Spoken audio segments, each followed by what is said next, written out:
Damu Kiwe conversation. The only place you gonna get it is the only place you gonna get Big U. Wes. Welcome to the Damu Kiwe Conversations, home of the West Coast, voice of the culture. It's Duse Sims the Don. Y'all hit that, bang that like button, and take them chucks off before you step into a gangster's house. It's just a sign of respect, man. It's the least you can do when we coming with the content. If y'all ain't been able to peep, we been on our JOB every day. Hey, listen, we got the fly sweater event. Forget a ugly sweater. We got the fly sweater event coming up in Vegas. Damu and Kiwe conversation pod search. When I say a pod search, I mean a podcast and a concert. You know what I'm saying? So anybody interested, tap in, DM me, and I could give you some of the thing. We already got the venue. You know what I'm saying? For those who don't know, we moving back out to the West Coast within the next couple weeks. When we get out there, we will lock in which date it's going to be, and it'll probably be like the middle of December or right before Christmas. Hit that like button, though. You know what I'm saying? Lou from the Lou, what up? Southern Force, what up, bro? Let me get this to Southern Force, man. Salute to all of y'all. Renegade Duchess, Slime TV, Slime Ball TV, with your old looking ass. You know what I'm saying? Your old looking ass. Renegade Duchess here. Nino Black, salute. Mop Whack TV, salute to you too. Nino Black, what's good, Mike B? Mike B's in the chat. Raider Q, thanks for that content on Loose Coochie Ashley's brother. Main event, Loose Coochie Ashley brother calling the police on his broad. Nasty work, man.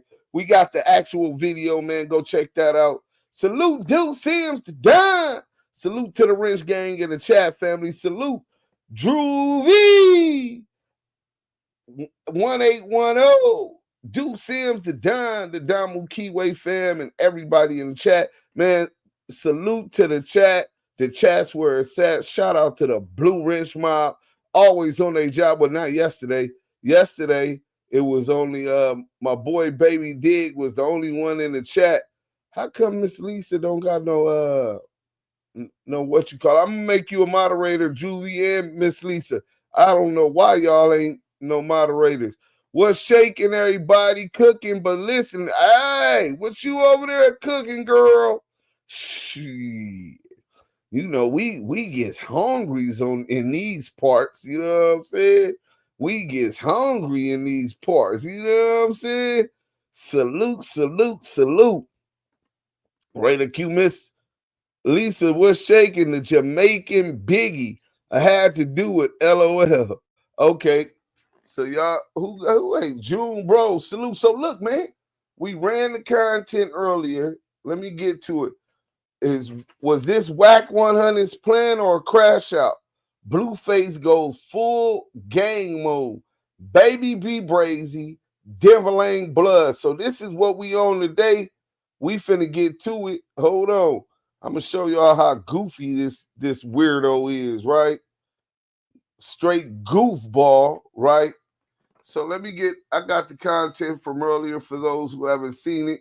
Y'all can go see it over there, but we finna react to it live. We already did the what you call it. So let's go here. Well, first let me go ahead and make a poll. So let me see this. We're gonna make a poll. Did WACK100 pump Blueface up to start gang war? Y'all tell me what y'all think, man. Did WACK100 pump Blueface up to start the game? Yes, no, maybe. You know what I'm saying? So there go the poll for y'all. And then damn, I still gotta go get the content from earlier. But in any event, y'all make sure y'all bang that like button. Subscribe. We already at 9,100 and about 30 views, on the road to 10K views. I need y'all to subscribe. If you ain't subscribed, share and tell a friend. You know they might enjoy this old real shit over here, but I know we kind of like in the minority nowadays as far as, you know what I'm saying, last of a dying breed. We like what they call that ancient artifacts around here. But if you know about ancient artifacts, some of them is priceless. And that so is our honor. We're going to get into this content. Hold on. Free Big U if you didn't know that. You know what I'm saying? And we finna get, hold on, before we start the content, we got more people coming in and we going to run this content, right? Let me see what y'all talk about in this chat, because y'all might be talking shit. I know about y'all in this chat. Y'all ran a lot of people up out of here. All right, so we got Juvie. Let's hit that like button. Right, exactly. Miss Inglewood Blue, did your power come back on? Duse, brother, blessings to the house. Like, share, subscribe. Let's get it, man. We appreciate that. Let's get to it, man. You know what I'm saying? If all of y'all plan for December to come to Vegas for the event, we gonna turn the fuck up. Believe that. And you're gonna have a chance at winning the golden ticket, which is gonna be a raffle, $50 to get in that raffle. So if 100 people get in the raffle, you win, that's 5 bands. If 200 people get in there, that's 10. If 300 people get into it, that's 15. But you can buy more than one ticket. It's got to be a limit. I got to talk with the team on exactly what the limit is going to be, but it will better your chances and your odds. Let's get to it. The only place you're going to get it is the only place you're going to get Big U. Where's? Welcome to the Damu Kiwe. June, what up? Conversation. Mo Hill, what up? The home of the West Coast. Voice of the culture. Duse Sims the dime. And we had to come right back at it like a crack addict with the hot content. We got the content. Smash that like button. Bang that like button. Let's hit that like button, man. Checks off before you enter a gangster's home. Just a little sign of respect, especially to what you finna get. And that's some of the hottest, dopest content on the internet. You know what I'm saying? From the hashtag ETE, Damu and Kiwe conversations. Blueface starting a gang war. Neighborhood Bloods, 20s. Black Peace Stone Nation. Fruittown Brand. And the Playboy Gangster Crip. So I know he didn't diss the Fruittown Brand, but he should be a little bit sharper than that, but he really goofy. You know what I'm saying? I'm going to show y'all how goofy he is at the end of that. And then we also going to get into the opportunity to talk about Braze. I like what Braze said. I like the Braze position. You know what I'm saying? Why this nigga is proclaiming like he gangster when he just get out. You know what I'm saying? So, nigga, you got out on bullshit, nigga. You know what I'm saying? Is you trying to benefit off of a war so that you could get your cell phone? Is that now? It's really worse than that. I was telling y'all about how goofy he was, and I didn't show it earlier because I wanted to show it now. You know what I'm saying? To everybody who came to live, hit that like button. You know what I'm saying? Maybe some of y'all remember this. I'm finna show y'all right now how goofy this nigga really is. He don't even know that he really was in a losing situation, and he out here playing. So with ready for adventure? So let me shut that up real quick, and then we gonna get into this. Soldier Boy pulls up. School Yard. Look on some gangbang shit with Soldier Boy, and then he don't even know what's going on. Where's he pulls you at? up to my hood, bro? He don't know the You difference. seen Soldier Boy around here? And the Soldier Boy. Bread. Huh? Hit that you don't know who that is? Over. All right. Nobody knows Soldier. Soldier, why would you send me this bunk ass address? Don't nobody know you over here. That's why, School Yard. What? Hey, you seen Soldier Boy over here, man? Soldier Boy, you seen Soldier Boy?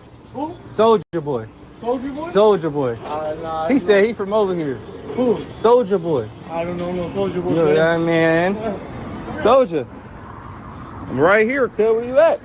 You on Jefferson and Catalina. Hey. Found Soldier? I ain't find Soldier. Where he at? Y'all know Soldier Boy? You know Soldier Boy? No English. Bro. No English? Yes, you know Soldier Boy? Soldier Boy. No? Y'all know how long y'all been over here? For a long time? 2 months maybe. 2 months? I speak in English, but No English? You ever heard of Soldier Boy? No? No Soldier Boy, huh? Hey, bro. You too, man. I'm trying to. Hey, bro. If you see Soldier, tell him I came. We're looking for him, all right? All right. What's your name? My name Blueface. Blueface. Yeah, Right. School Yard. Blueface. Soldier Boy. Tell him Blueface from School Yard Crip came over here looking for him. All right. All right. This ain't no gang shit. This the address that Soldier Boy sent me. I'm here He talking waiting on about Soldier Boy. He he ain't on no gang shit. But look, there goes the address, 1250 West Jefferson Boulevard, right? This how stupid he is. Now, Soldier Boy claims Fruittown Paru, right? But he tells him to drop tells him he dropped the location. Now, mind you, this what Blueface don't know. Soldier Boy fucks with the homie, free the homie Mac. Hey, free the homie Mac Fever. You know what I'm saying? And the crazy thing, Mac 5 ended up going down for getting jiggy on some niggas at the studio. You know what I'm saying? Him and Flo Malcolm. You know what I'm saying? At the studio, the same homie. So the homie told Flo Malcolm, who's claims San Diego 5'9" brim, hey, Soldier, if you really trying to get the fade, pull up over here and we gonna hold you down to make sure you get the fade, right? If the nigga pull up, you get your fade out the way. We ain't gonna let nobody dirt nobody or nothing, right? But if he would have got over there, he would have won. I know how that go. You know what I'm saying? So the homie got, I think he just took 6 years, homie. 6 years. And I probably got the actual receipts. But so the homies is out there waiting. Soldier Boy said he was gonna pull up, right? So this nigga know that Soldier Boy claims Fruittown, but he don't know the difference between Fruittown, Paru, and Fruittown Brims. Fruittown Brims, South Central, LA. Fruittown Paru's in Compton, right? So he doesn't know the difference. He drops the low, and this dumbass nigga pulls up right where he's at on Jefferson, separates the NHB 20s from the Fruittown Brims. He's in 2 blood hoods and shit, bro. Niggas done got chipped on that block. They call that C blank Jefferson when I was growing up. C blank Jefferson. You know what I'm saying? And this nigga pulling up not knowing what's going on. Goofball, right? The homie from 20s and the homie from the hood was waiting for them niggas to come for 2 hours, and them niggas didn't come. So they had, one of them had some pussy and somebody else was going to go do something else. So them niggas all split up. After they split up, 30 minutes later, Blueface showed up. So that's how I go. Let's get back to the content, though. Goofball.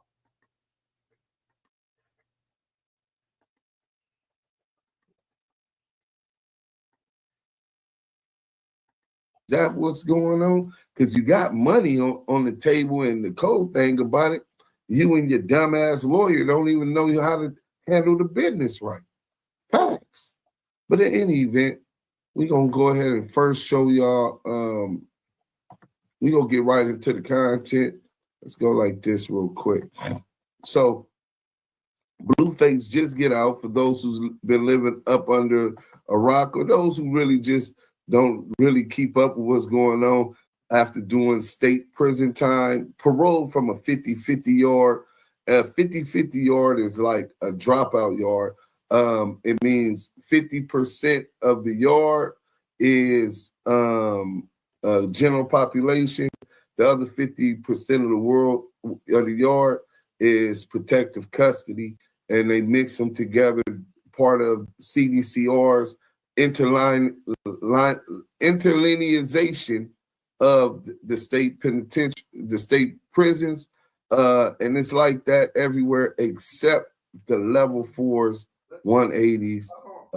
They still standing on business. And if you go to one of those 50-50 yards and you bring your paperwork and they know you came from there and you didn't get off within a certain amount of days, most people consider that you're bad and you can't go there either because you have programmed with protective custody people, chomo, pedos, and rats. Where CS2 back could be at if he was locked up. You want to know why? Let's get into the content. In the BPS Bloods, in the Playboy Gangsta Crips on a song with DDG, and they got inmates in prison tripping out about it. I'm squabbling a tank twin. Where you from? Because I'm squabbling on stank twanks and pool putts. Oh my goodness, Diddy, you're not finna compare me. They're gonna be like, man, this nigga going crazy. You talking about some valedictorian shit. Say, and this a gang of homies, and say he in there squabbling and this, that. That's what he doing on West Side Lanes. He has to. On F4G, that nigga got to, or I'ma breathe on him. I'm on him regardless, just because this the game.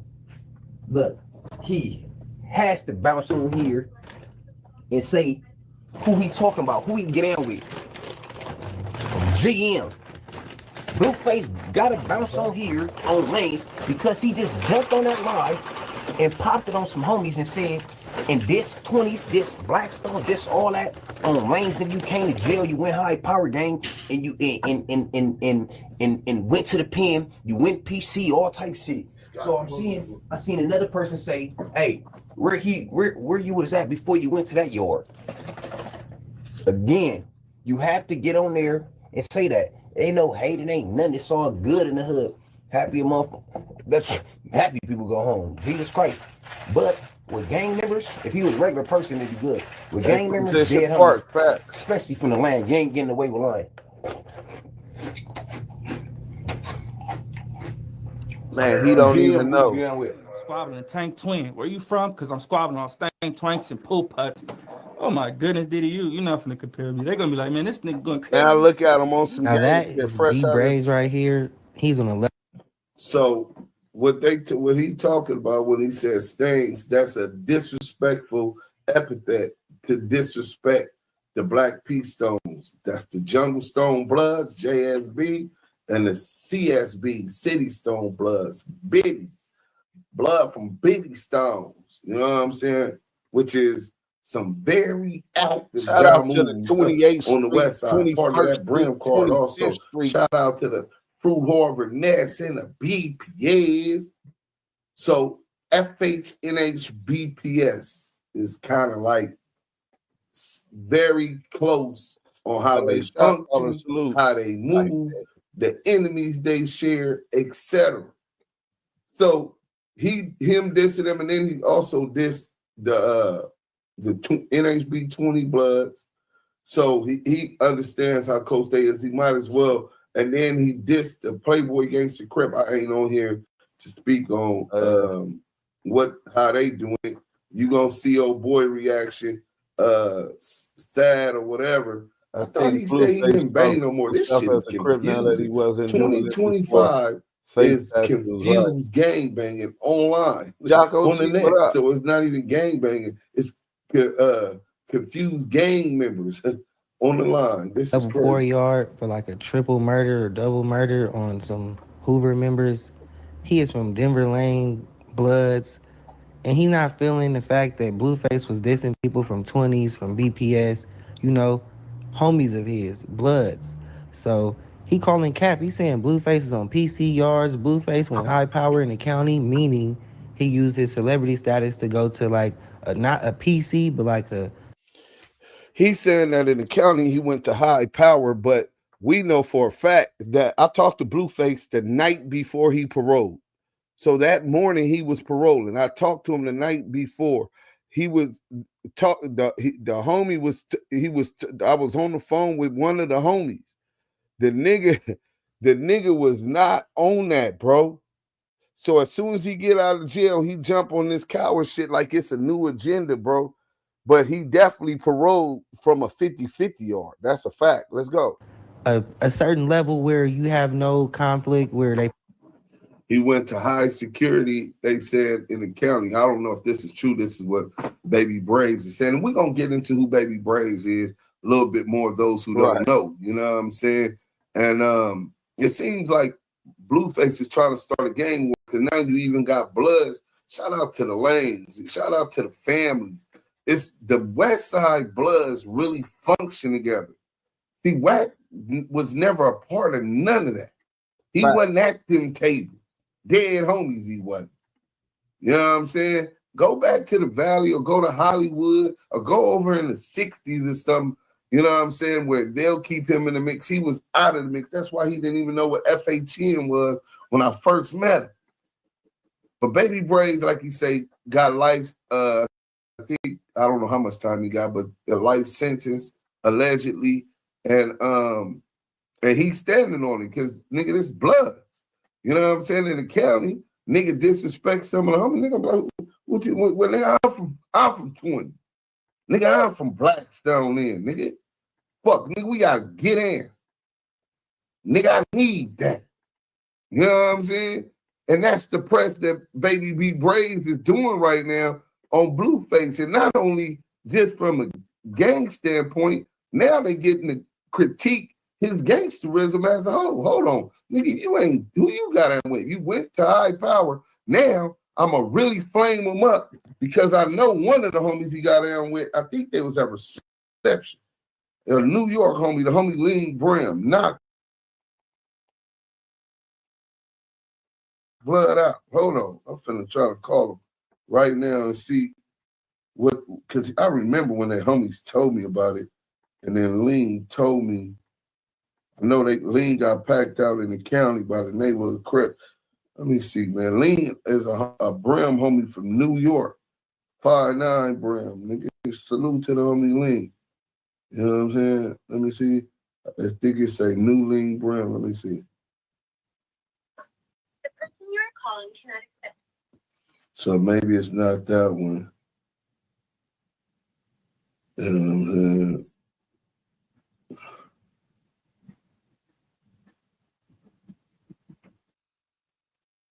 Y'all bear with me. I'll share this. Hold on, let me finish playing this. I'm gonna find his number. Now we're gonna expose you, nigga.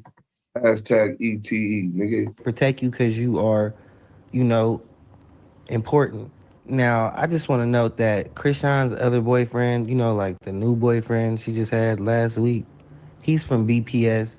That is a rival gang of Schoolyard Crips. The Jungles and the Schoolyards do not get along. Blueface happens to have a baby mama named Crackshawn Rock who has a boyfriend. Wait, so I did see Krishan Rock in the Blackstones. Let me find out that's why he in his feelings and get out dissing the homies, because he in the feelings that one of the Blackstones banging her back in. Nigga, beep, yes! And in the BPS Jungles, and a baby with a Schoolyard Crip. So, you know, that might start a gang war. Now, people are saying B Brazy is mad because Blueface got out of jail and he has life. B Brazy said that's not true. But Blueface is continuing to make them inmates mad even on the streets, man. Y'all like, comment, subscribe. Let me know how y'all feel about this below. Them niggas dissing, they some busters. He said, what funny nigga Chris Tucker? Don't know nigga. So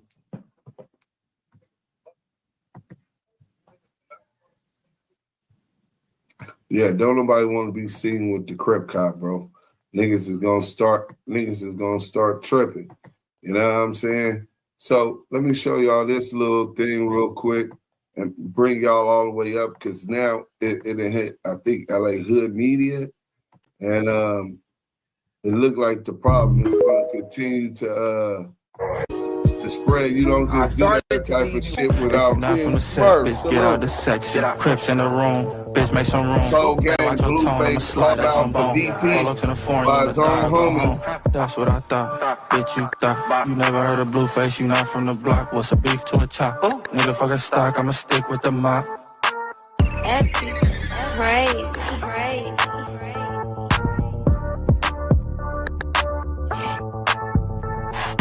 If you not from the set, bitch, get out the section. This is Crips in the on room, bitch, make some room. Better watch your tone, I'ma slide, that's on bone. Follow to the foreign, you wanna die or go home. That's what I thought, bitch, you thought. You never heard of Blueface, you not from the block. What's a beef to a chop? Nigga, fuck a stock, I'ma stick with the mop. Antics, crazy. So, nigga, bring your nice ass to the town. Pussy, get your issue. So now the Schoolyard Crips have called him out. Salute to the Schoolyard Crips for not allowing nasty work. this dude to try to start a gang war. Yeah, This LA's LA's already he definitely on fire. ain't no LA nigga. You know what I'm saying? And this nigga is not an active man. He is not sliding on nothing. He ain't gonna bail none of you niggas out when you niggas do y'all Dougie, because the homies gonna come do they Dougie. Y'all know where this shit could go. You know what I'm saying? Of all hoods, the Schoolyard should know where this shit could go. You know what I'm saying? So the Schoolyards with the Blackstones, the 20s, that you might as well say the FTBs, because the homies is neighborhood fruits all day, 20 brims all day. You best believe that big bank day. You know what I'm saying? So, and then you got the Duse, the VNs. Man, listen, bro. They not trying to go through all of that because of this nigga. If y'all got to go through that or y'all on that, okay, that's on y'all decision. A lot's been lost in these years of gang banging. Niggas taking field trips back and forth. Niggas getting caught taking field trips back and forth, right? I get and understand that whole dynamic. But if it's going to be that, don't let it be by a nigga who ain't going to be nowhere, who's going to throw the rock, hide his hand, and ain't gonna be nowhere around when shit gets shit. You know what I'm saying? Ain't gonna have no bail money, ain't gonna have no box of blammers, ain't gonna contribute shit to it, but gonna get it started. You know what I'm saying? But maybe, I don't know, maybe he could do what he want to do. You know what I'm saying? But then you see Zoe Simon in the chat, he said, "Cuz squabble Mayweather, doubt he worried about any phase on Crip." Baby Brazy says, "Shouldn't have did it, peas." Fire. So now they knowing that this nigga probably finna get DP. You know what I'm saying? He got some issues. Nigga, they not finna allow you to start no motherfucking gang war. Nigga, you ain't no motherfucking joint. Nigga, you know, as a rapper, you went platinum for Tatiana. And then what's the the other girl one he got on the Tippy, dead yeah. lows? Right? You had a couple of slappers. Tippy had one of them names. Toured, all of that, so people know you from that.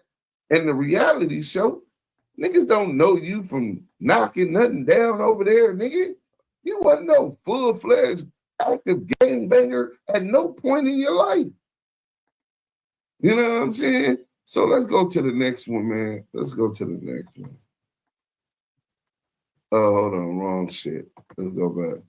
Boom. So let's go here. So now here go Big Sad. Who you are. You just popped up, whatever, cool. I'm like, damn, I don't know this nigga, but he got the real scrap yards in his videos. You feel me? So whatever. So that's a disrespect to School Yard Crip about you. when he say scrap yard. Then they tell me you from Santa Clarita. But fuck all that. Let's meet up and die, nigga. What's up, Tiny Bodine? You want to meet too? What's up, Tiny Bodine? You want to meet up? Niggas don't want to meet up. Let me know any one of you scrapyard niggas want to meet, nigga, on the set, nigga. I'm dropping low, nigga. Fuck scrapyard, nigga. Let's meet, nigga. I started to leave you alone, bro, because we don't even know who you are. What up? Now, here goes this rapper yourself. Who I thought they said was no longer from his hood because he's supposed to have some work on him. Right? What's going on with all of that? And now here he is speaking up on behalf of the Playboy gangsters, maybe he's authorized. Maybe the paperwork situation got handled, DPs, or maybe they said that and made a call that they didn't think he was a rat because they got some inside information. I don't know what's going on with that. I can't speak for the Playboy Gangster Crip. But in any event, here you got Big Sad 1900 responding to Blueface after he dissed the Playboy Gangsters fresh out of prison. So he's talking about he dropping low, and he tells not only Blueface, but Bodine, Whack Boy. See, I remember Bodine from Clubhouse. That's Whack Boy. You know what I'm saying?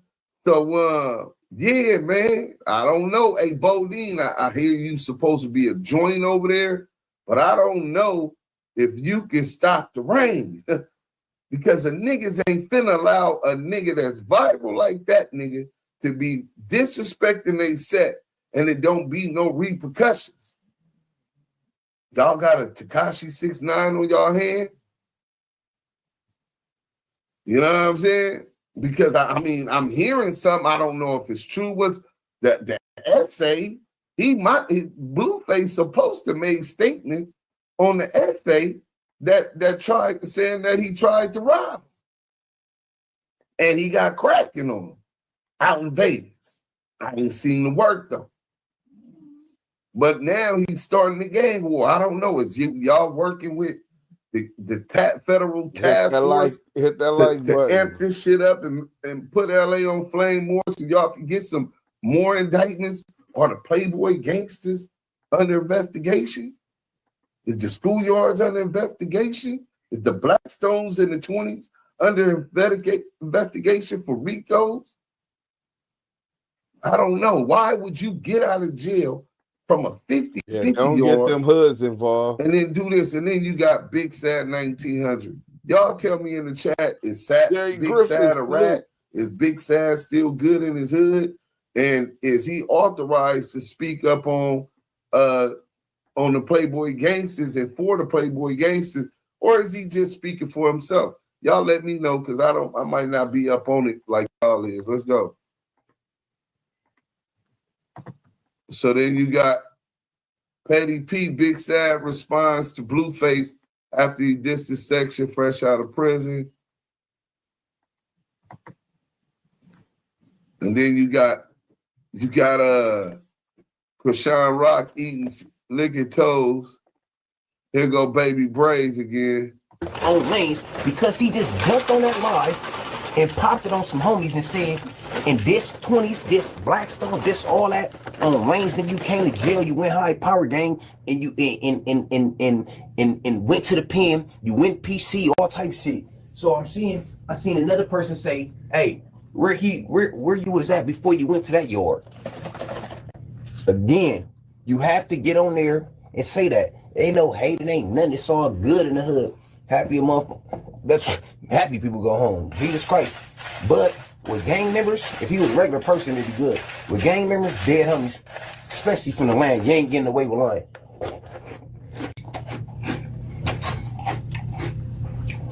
GM, who you getting with? I hit the homies from Blackstone, and I'm here with plenty of them, and they say,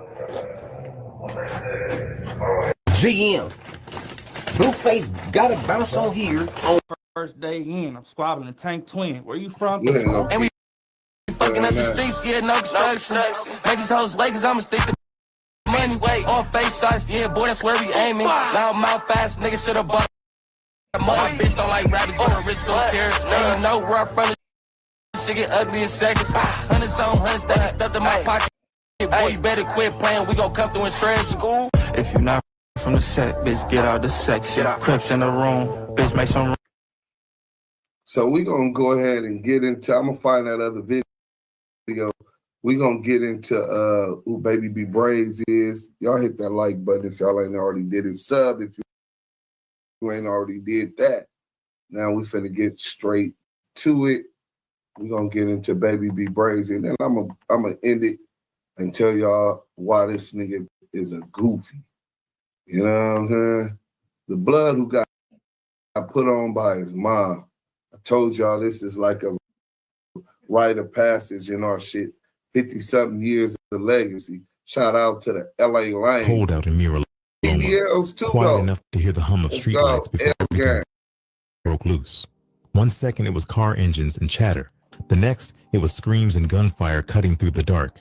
2 bodies hit the pavement. 1 girl bleeding, paralyzed, crying out for help that never came.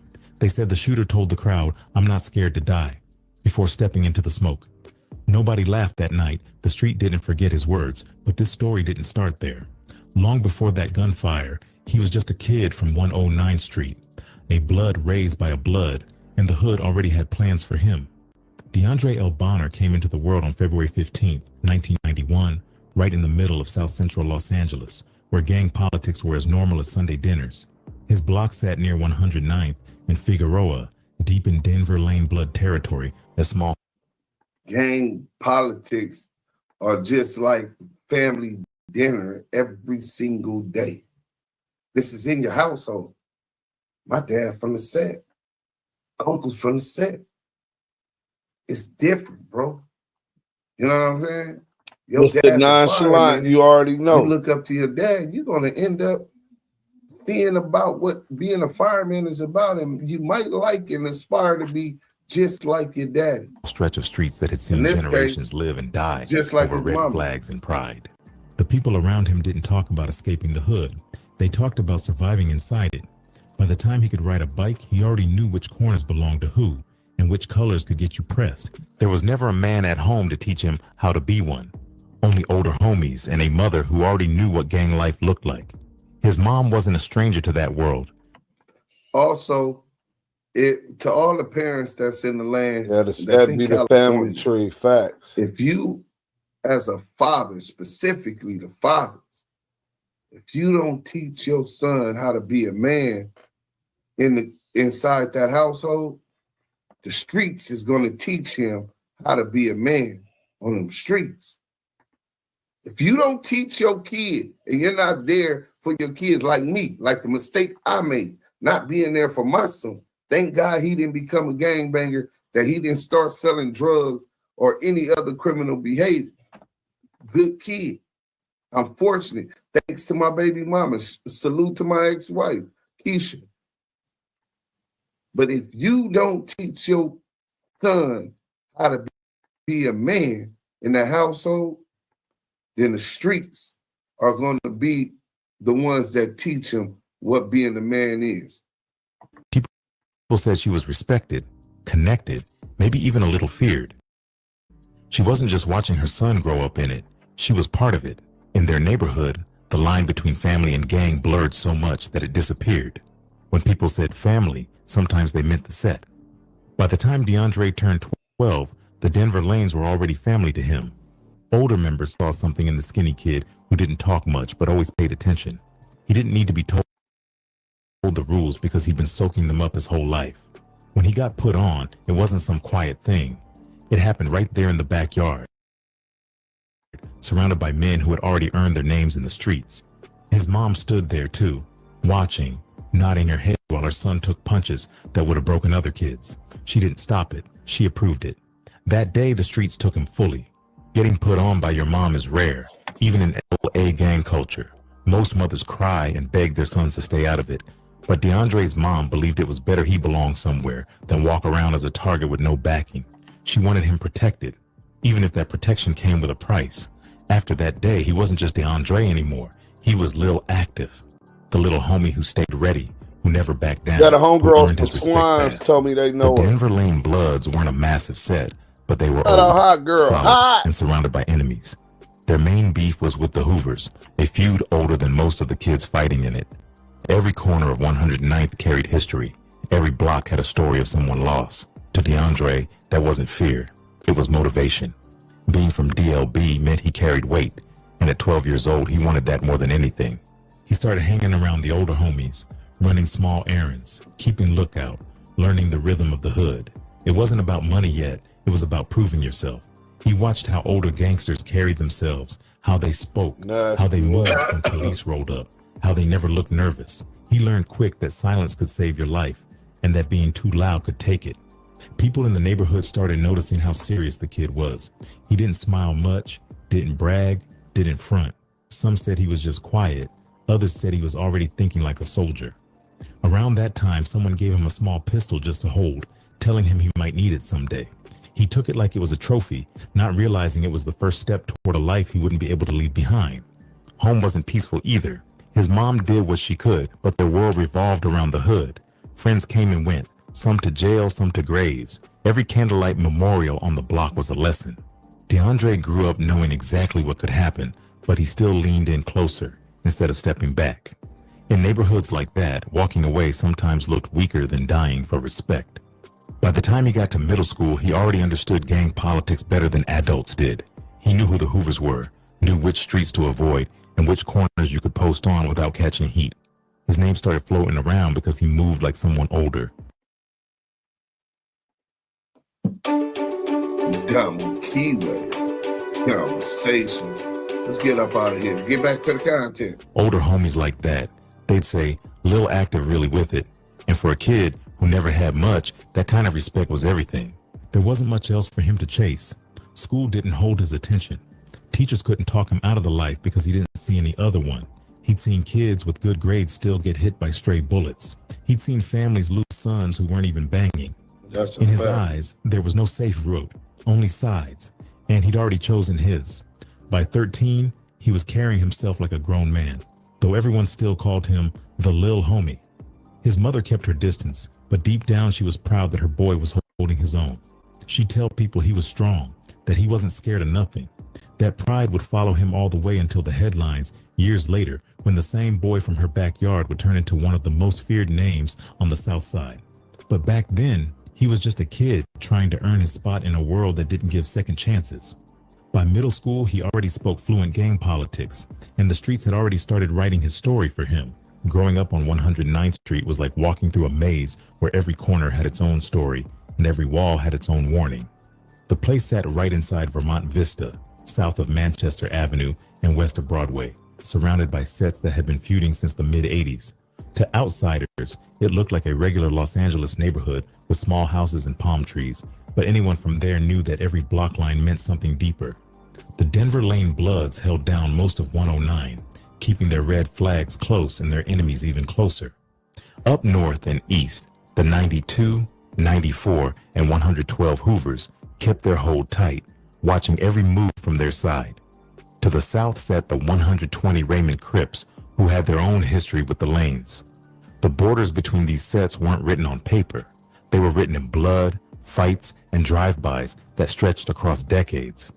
Kids from that area learned early what side they were on just by who lived next door. If you were from 109th, you didn't walk toward Hoover Street after dark unless you had a death wish. The colors weren't just about fashion either. Red was Denver Lane. Orange belonged to the Hoovers. Blue stayed with the Crips. Even gray, sometimes worn by the 8 trade gangsters, carried meaning. One wrong hoodie could get you stopped, pressed, or worse. DeAndre saw that before he even turned 10. He'd walk to the corner store and see older homies watching every car that passed, ready to react to any flash of color that didn't belong. It was normal to him, almost like the city's rhythm beat to the sound of sirens and gunfire. The Lanes had alliances too, tight ones that gave them backup when things got real. The Athens Park Bloods, the Crenshaw Mafias, and the Inglewood Family Bloods were like cousins to them, stepping in whenever the pressure got heavy.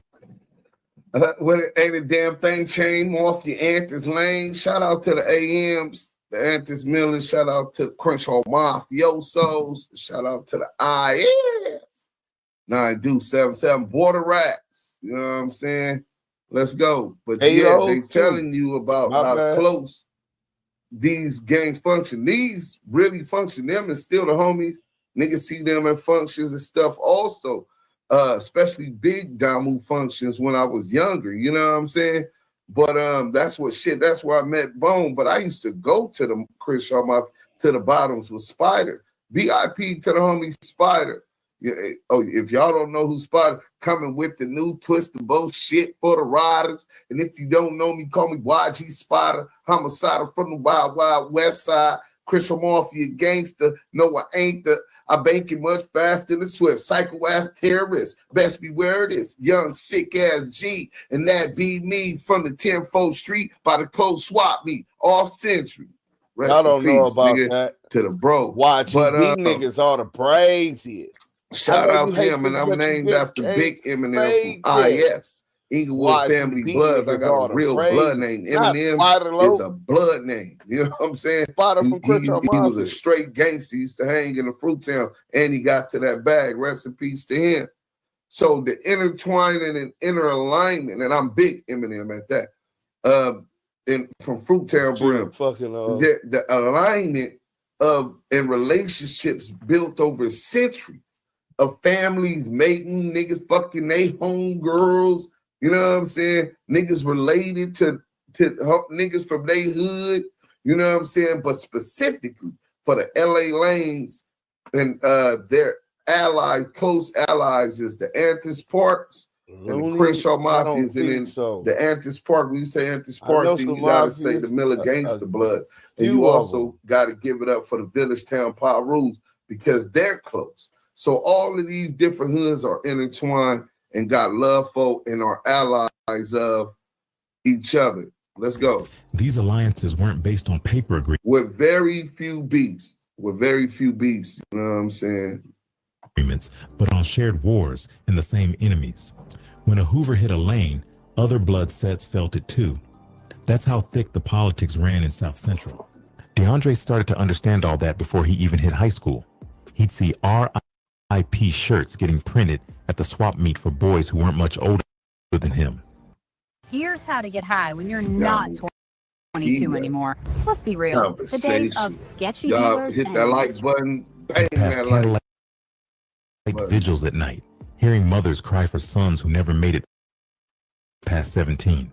Sometimes those same mothers would come out the next morning, sweeping bullet casings off the sidewalk like it was just another day. Can y'all imagine that pain? I was just talking to somebody about that. Big tiny drawers or scammers. I was talking to scammers. And one of the people you know, who her son might not have even been a gangbanger. They don't. You know what I'm saying? But you grew up with her son. And she knows that you're a gangbanger. And this kid walks to the store and he loses his life because a rival gang of Eminem slid through looking for members of the Fruit Town Brims, and instead of shooting a Fruit Town Brim, they shot any little young kid that looked like he could be from over there. And I almost lost my life like that. I didn't want to gangbang. I didn't want to get, man, my mama moved to Inglewood, then Gardena, about the hood, trying to keep us away from the gang. Nigga, I was competing in spelling bees and got offered courses at Cal State Dominguez University while I was in the 7th grade. I didn't want to gangbang. And some Crips, allegedly, some Crips tried to knock us down, unloading 52 shots and missed. I was never a gang member at that time, but that night, I picked up my red flag and I start banging this Brim shit. So the Crips put me on Brim, Fruit Town Brim. You know what I'm saying? Because I wasn't finna be the victim. And to be at the funeral and that kid mom who didn't gangbang is crying and wailing, and she said, just promise me I ain't gonna be the only one crying. We're gonna get to it. Let's go. That was the reality of 109th. The violence wasn't just on the news, it was on the same block where he played football as a kid. It was around this time that DeAndre started hanging closer with older figures from the set, watching how they handled street politics. They called him Lil Active, but he moved with the awareness of someone twice his age. He knew which streets belonged to who, where the Hoovers hung out, and which alleys were safe to cut through. He wasn't scared to cross lines, but he was smart enough to read the room before stepping in. Every night, the sound of helicopters circling above made sleep feel temporary. The cops were always in the area, running raids, chasing cars, breaking up crowds, The LAPD and Sheriff's Department had their own zones of control too, and sometimes that made things worse. The more they cracked down, the more the sets tried to hold their ground. Let's go, man. DeAndre's generation was growing up in a city where being calm looked weak, and being fearless got you noticed. By the time he reached his early teens, he'd already seen more death than most grown men. A friend from down the street got caught in a crossfire outside a liquor store, and that stuck with him. It didn't make him want to run from the life. It made him lean into it. Every time a Denver lane got hit, he took it personal. Every time a Hoover bragged online, he felt it was aimed at him. Life on 109 wasn't about finding peace. It was about making your name mean something before someone took it away. To DeAndre, the street wasn't a choice. Making your name mean something before they take it away. Meaning you get killed or you get life in jail and that name be taken away. Trying to leave your mark because you anticipate death because you're surrounded by it. You realize that this is real, that you could die any day. You could get life any day. And this is what a lot of young kids are struggling with in the inner cities of Los Angeles. Shout out Inglewood, Watts, Compton, Long Beach, you know what I'm saying? Torrance, Gardena, West LA, East LA, South Central, and the Valley. But it's real hectic over there, and y'all gonna hear more about it. It was the only language he knew. You didn't choose sides here. You inherited them. In the mid-90s, before DeAndre's name ever hit the streets, there was another name ringing through Denver Lane territory, Bruce B. Brazy, Parrish Jr. He was one of the original faces of the Damu Riders movement, a group of blood rappers who put their stories into music while the Crips had... Rest in peace to my nigga Brazy days. I knew Braze. Then really got to chop it up with Braze. You know what I'm saying? Braze used to come to the hood too. VIP Spider used to come to the hood, dice games, all that in the project. The homies know in front of Nino house and all of that. Blood used to come with me because me and Spider was going to Crenshaw Mob, going to El Camino Community College together in 98, 99, right? So he would come to the hood or whatever, rest in peace to him. And B Brazy was coming to the hood before him, like 94, 95, when Liz, shout out to the homie Liz from Hunters, and Cudahy was getting money together, and B Brazy used to fuck with Cudahy. Let me give y'all my B Brazy story. I'm gonna try to get this when I first meet Cudahy on. So I'm on my shit at this time. It's 94, 95. I'm in the projects. I got the thing on me. I see a Datsun Beat 210 pull up right there and park on Catalina across the street from the University Gardens front gate on Catalina. Hold on, I'm gonna stop this. I'm gonna call Cudahy. So if y'all think we capping, hold on. We don't do no capping.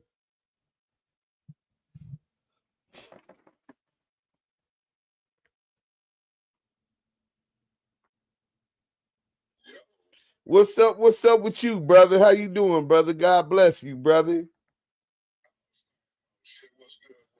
Oh no, man. I'm live right now, but people might think I was capping when I first met B Brazy was at your little tilt over there across the street from the hood, right? From the projects, right?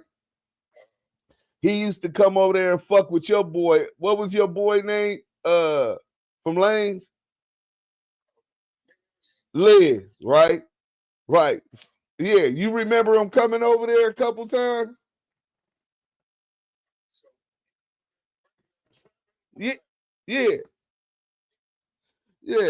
And all right, and who was the first artist you ever signed? All right, I'm just making sure. All right, love you, homeboy. I'll hit you later. All right. Yeah, that's the G homeboy Cudahy, man, KD. I told y'all it's no cap, bro. Oh, he, you know what I'm saying, was always getting to the money. He with the bullshit, too. He'll get with it. He far from a buster. So is the story true about him getting hit by the Hoovers, getting airlifted? I don't know if he got airlifted, but I think that they did bust on him. They jumped on him and bust on him. Oh, okay. Growing up here was a war zone, especially that's what I'm hearing.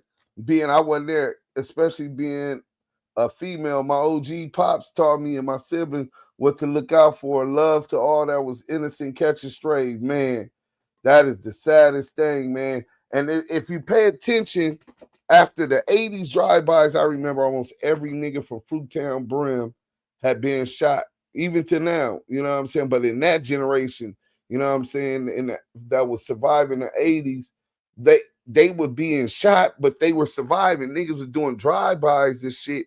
And then a lot of innocent people was getting hit because of drive-bys and all of that stuff. So niggas in my generation, we became the walk-ups. You got to hop out and do your stuff. You know what I'm saying? Allegedly. You know what I'm saying? That's just what I heard. I don't know nothing about all that. You're not lying. Back in the day, I was a gang. It was a gang of innocent people catching strays, young and old. Yeah, man, I was almost one of them statistics, bro. They got off with the tech. Let's go. So I see him, and I couldn't really see the face because I wasn't even a gang and you member. can't really see. So I walk up to the gate, and then I come out, me and the homie, Two Boo Gangster. And we come out, and we own him. The nigga is getting out. I'm looking like, where's the driver at? The nigga is getting out the passenger seat window, nigga, like the Duke's ass, nigga, because the doors didn't open, nigga, real Figueroa Rider Gang street nigga, grimy nigga, you know what I'm saying? He getting out the passenger window. I'm like, oh, blood, that's, what's up? B Brazy, what's bragging? Like, what's up, blood? What you doing over here? This Brams. He like, oh, blood, I fuck with the homie Liz, and I knew Liz because I fuck with Cutter. Hey, shout out to the homie KD, Street Riders Motorcycle Club.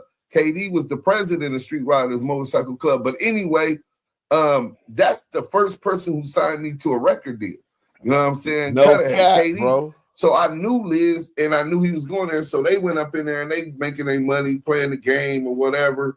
And then last time I talked to Brazy was I was in the county. So 1999, one of his relatives, where he said it was his relative, was in the county with me, dark skin, stocky nigga, real quiet. It was his first time in the county. It was me, Baby Snake from 20s, and I don't remember who else was with us, but the homie from Lanes was there.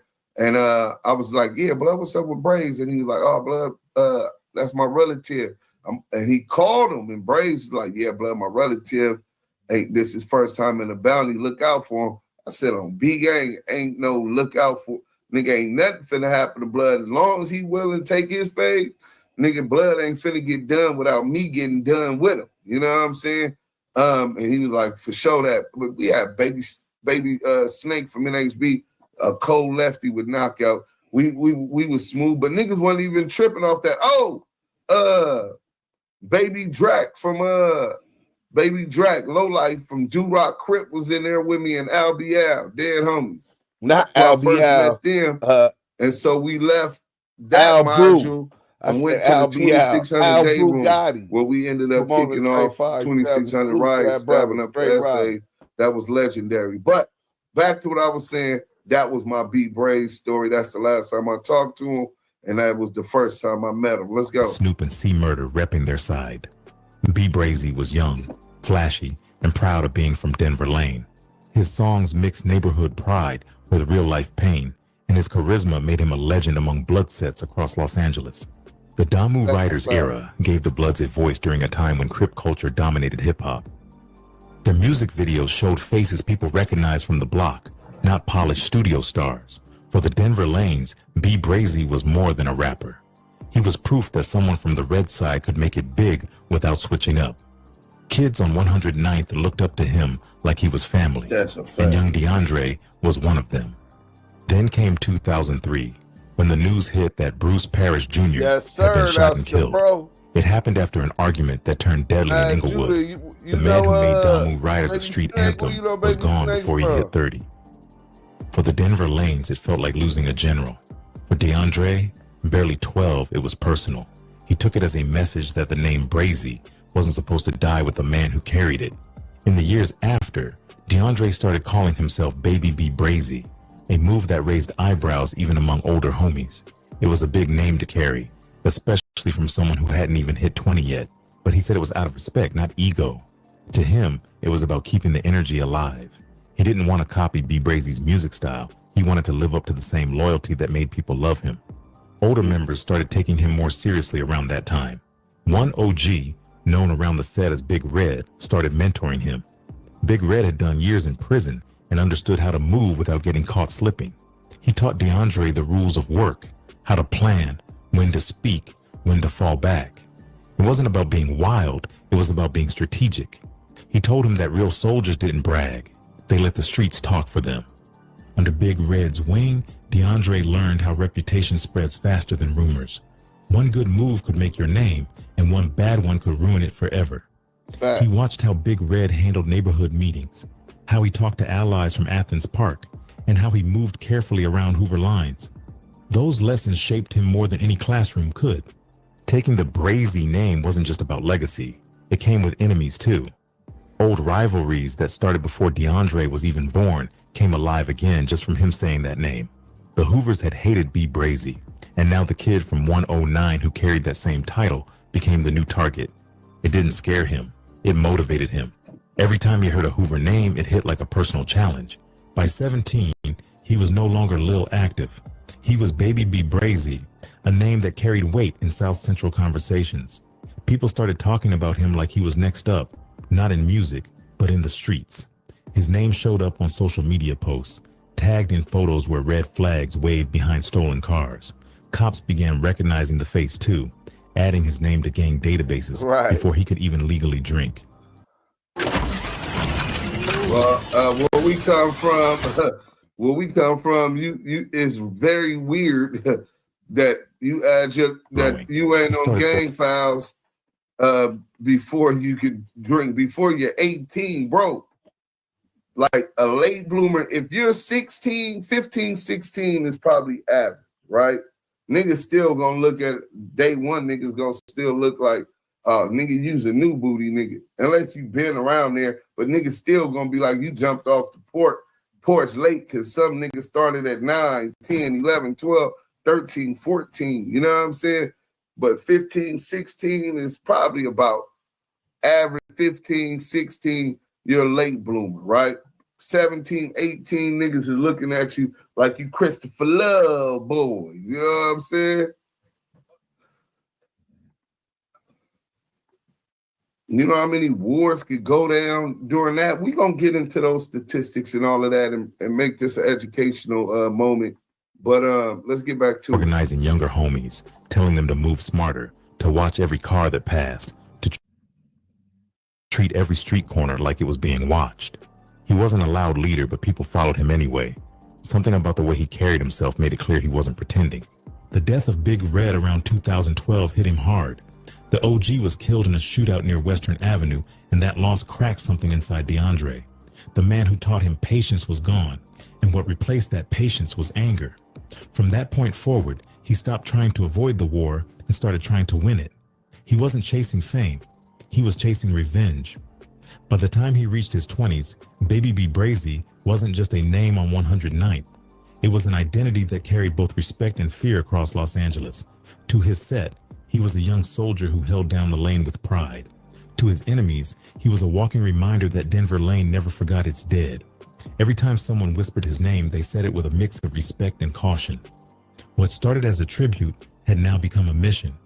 The name Brazy wasn't just a nickname anymore. It had turned into a prophecy, one that would follow him everywhere, from the streets of South Central to the stories that would later make him infamous.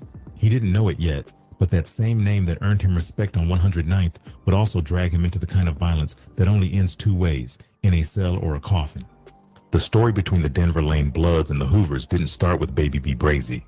That tension had been boiling for decades, stretching back to when the Hoovers were still flying blue and calling themselves the Hoover Crips. Back in the mid-'80s, something split that bond wide open. The Hoovers broke away from the Crips and started calling themselves Hoover criminals instead, building their own code and claiming independence from the rest of the Crip structure. It wasn't just a name change. It was a power move that changed the streets of South Central forever. When the Hoovers dropped the Crip title, they didn't lose the street mentality that came with it.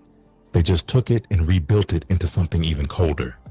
Their main territory stretched through the heart of Los Angeles, from 43rd all the way up through 112th Street. They ran block by block, and anyone not part of that world was seen as competition. The Hoovers stood out because... So let me clarify this for all of you non-affiliates. The 5 Duse Hoover Crips are still Hoover Gangster Crips, right? They represent and ride with the rest of the Hoover identity first and foremost, but they still hold on to the Crip title. Now, the rest of the Hoovers that's still around, ain't no more Fortray Hoovers. That's Dark Side 40 Hood now. Used to be Fruittown Brim Hood, right? Now you got some old niggas that I done met for Fortray Hoover when I was growing up. Old pimp niggas and all kind of shit, right? But that's not their territory. In LA, these gangs really have and control different territories. So now you go to the 5 9s, to 7 foes, 8 trays, 9 Deuce, 9 foes, 107s, the Salos, and 11 Dulos, right? Hartown Hoovers, Long Beach Hoovers, they got Hoovers all over. Them niggas is turned, they wild, etc. But in any event, all of them are criminals except for the 5 Deuces. You know what I'm saying? Who were criminals, which, like he said, there came a point where the Hoovers was so vicious and so deep that they were like, fuck that. We Crip killer, CK, we blood killer, BK, we O killer, that's 6 O's, 4 O's, 3 O's, Rollin 100’s, right? They're killer. All of these other gangs is supposed to be them against the world. You know what I'm saying? Even though some other hoods of late have alliances with them. You know what I'm saying? But let's get back to it. Because they didn't see themselves as just another Crip set anymore. They were something different, something darker, something that wanted total control. The Denver Lanes had been holding their corner of Vermont Vista long before the Hoovers rebranded. And that overlap on 109th was where the bloodshed began. The Lanes had been repping red proudly, standing shoulder to shoulder with other blood sets like the Athens Parks and the Crenshaw Mafias. To the Hoovers, that was a problem. Every inch of territory meant money, respect, and dominance. The streets between 108th and 112th turned into invisible battlefields. A simple drive through the wrong block could be a death sentence. So when they said these blocks turned to actual battlefields, like I was talking about going to the store to get some milk for your cereal and a kid losing his life. You know what I'm saying? See, on the back, you can even argue that on a battlefield, he was holding because you know you're in a war zone and you're equipped with chopsticks and rocket propelled grenades, and you got air support to show you schematics and the landscape of possible attackers moving ahead of you. All you got is your brothers in your community and those that joined in alliance with you to protect that community from those who want to unalive non-affiliates just because they live in that community. You know what I'm saying? So it's dangerous. And then you can't carry legally. You can't carry guns. You know what I'm saying? All I really wanted to do was to protect myself and not be a victim. And when people was playing with AKs and Tech 9s and AR-15s, it's either kill or be killed. Live by the gun, die by the gun. Or just remain a victim. Let's go. A series of shootings kicked off a chain reaction that would last years. One of the biggest pushbacks happened near 111th Place, when Hoover members ran into a group of Denver Lanes outside a liquor store. Words got thrown, someone reached, and by the time police arrived, there were bodies on the ground. Nobody talked, nobody testified. Both sides blamed each other, and the cycle just got worse. That was how South Central worked. Every death brought another one. Every funeral turned into a reason to retaliate. For kids like DeAndre, those stories weren't just old history. They were lessons. The older homies would sit around, telling war stories about who got hit and where it happened. They named names like trophies, speaking about fallen lanes who had died fighting Hoovers. It made the conflict sound like a duty, not a tragedy. Every young blood in that neighborhood. A duty, not a tragedy. Listen to the words that he used, and this is why I did that. Painting the picture, your duty, you're a soldier. The militant mind is really life or death. Now, y'all might look, oh, it ain't that, because you ain't lived that. You haven't experienced that. But for those growing up in South Central, they had. That's why South Central, Watts, Compton, West LA, Inglewood, it's different, bro. Neighborhood grew up knowing at least one relative, one friend, or one neighbor who got killed by a Hoover. That pain got passed down like a family heirloom. The HK tag started showing up on walls and tattoos everywhere. It stood for Hoover Killer, a statement that didn't need much explaining. It wasn't just a phrase, it was a badge of honor in that part of town. Having those two letters beside your name meant you were part of the war, not just watching it. Older members would say, if you were Lane, you already HK by birth. That's how deep the hatred ran. It wasn't about money or drugs, it was about identity. DeAndre started wearing that mindset early. To him, No. That's a propaganda and a false narrative that gang members push, bro. There's always niggas that all it's about is about money. It's about control. And if this territory doesn't have B Brazy's, Baby B Brazy's, and riders that's patrolling, holding down, and standing for these communities, then these hustlers that's ghetto rich, the ballers, that's dope dealers or robbers or got businesses, that they can lose the community where they're permitted to get money at. However they get money. So those dudes is essential, and people be wondering, like, especially New York niggas be like, bro, if you got the bag, you control everything. No. And for the most part, you definitely got some influence if you got the bag and some say, as long as you ain't no buster. But if you's a buster, first and foremost, it's going to be hard for you to get the bag there, but you can get the bag outside where niggas don't know you a buster. But these type of niggas that's really street is going to take your bag from you. They not going to give you a say. They feast on weakness, bro. They prey on weakness. Now, you definitely got niggas that got the bag with more influence. Nigga got the bag in your hood. Niggas a selective politic because he's feeding these type of niggas that might not necessarily know how to get the bag the way that the hustler that just snitched did. You know what I'm saying? But listen, bro, it's always about money, even when they say it's not. Nigga, they utilize, manipulate to keep these soldiers so that they can benefit, bro. Beefing with the Hoovers wasn't something he chose. That's a fact. It was something expected.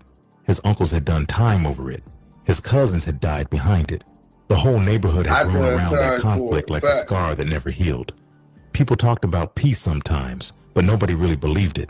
Not when generations of pain had already shaped the streets. The Hoovers were known for moving differently. They were disciplined, sharp, and never scared to take risks. They'd slide through red zones without warning, shooting from cars or creeping on foot. They were mostly made up of young members trying to make a name for themselves, which made them unpredictable. Denver Lane learned to move just as strategic. They started posting lookouts, keeping radios on, and tracking Hoover cars the way soldiers track enemies in a war zone. This constant tension made the neighborhood feel like a front line. Kids learned how to spot danger before they learned algebra. They knew which direction gunshots came from, which alleys to run through, and where to duck when headlights flashed at night. The city might have called them gang members, but to them, it was survival. Every corner held a story of revenge, and every story fed the next one. DeAndre saw it all play out before his eyes. He saw how older homies carried pride in their scars, how funerals turned into roll calls of fallen brothers. He saw how mothers dressed in red still stood tall at candlelight vigils, refusing to cry in front of cameras. That toughness shaped him. He began to see violence not as something wrong, but as something necessary. The way soldiers talk about war, that's how the Lanes talked about the Hoovers. He began hearing stories. Let me tell y'all something. That right there, he seen violence not as something negative, but as something essential to survive. Because we come from trauma, and you grow into this, what you call it, where you know family members, friends, all of them, all kind of people in your community that have lost their life to the so-called oppositions, right?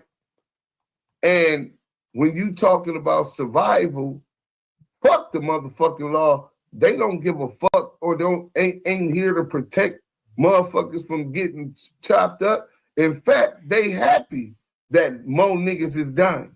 A lot of them LAPD officers and sheriff officers that they sick on our community are totally ignorant of the people never been a part of and don't come from our community. And besides that, their loyalty is to the blue wall, that shield, that badge. So when you have people who naturally, innately, for their own survival, understand that the police is the slaves, derived from the slave catchers, and they're here to uphold the law, which has criminalized you for being black since the Emancipation Proclamation, it's going to be fuck the police. And that's the reason why right now, all of these organizations, these tribes, these villages that they label gangs are being targeted for RICO. The leaderships is being decimated to weaken. So we no longer have structure. We no longer have fight. How many civilians, if it came down to it, are prepared mentally to experience war experience and have it in their heart, the courage to say, fuck that law, this is what's right, and we gonna stand for it. Not too many. The Bloods and Crips are in a unique position there. Shout out to the Latin Kings, shout out to the folks, shout out to the Moes, shout out to the Vice Lords, L Rookies, Folk Corner Hustlers, the Latin folks.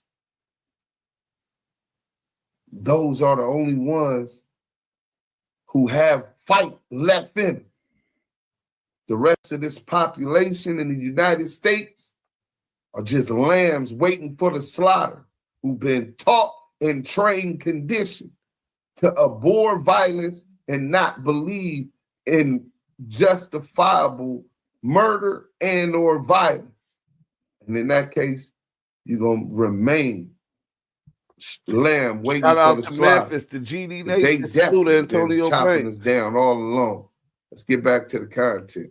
It's about past legends from We are the last names like Big Brazy, Peanut, and Red Dog, who had gone head-to-head with Hoovers in the 90s and early 2000s. Each story was told with admiration, as if these men had fought for something sacred. DeAndre wanted to earn that same kind of respect.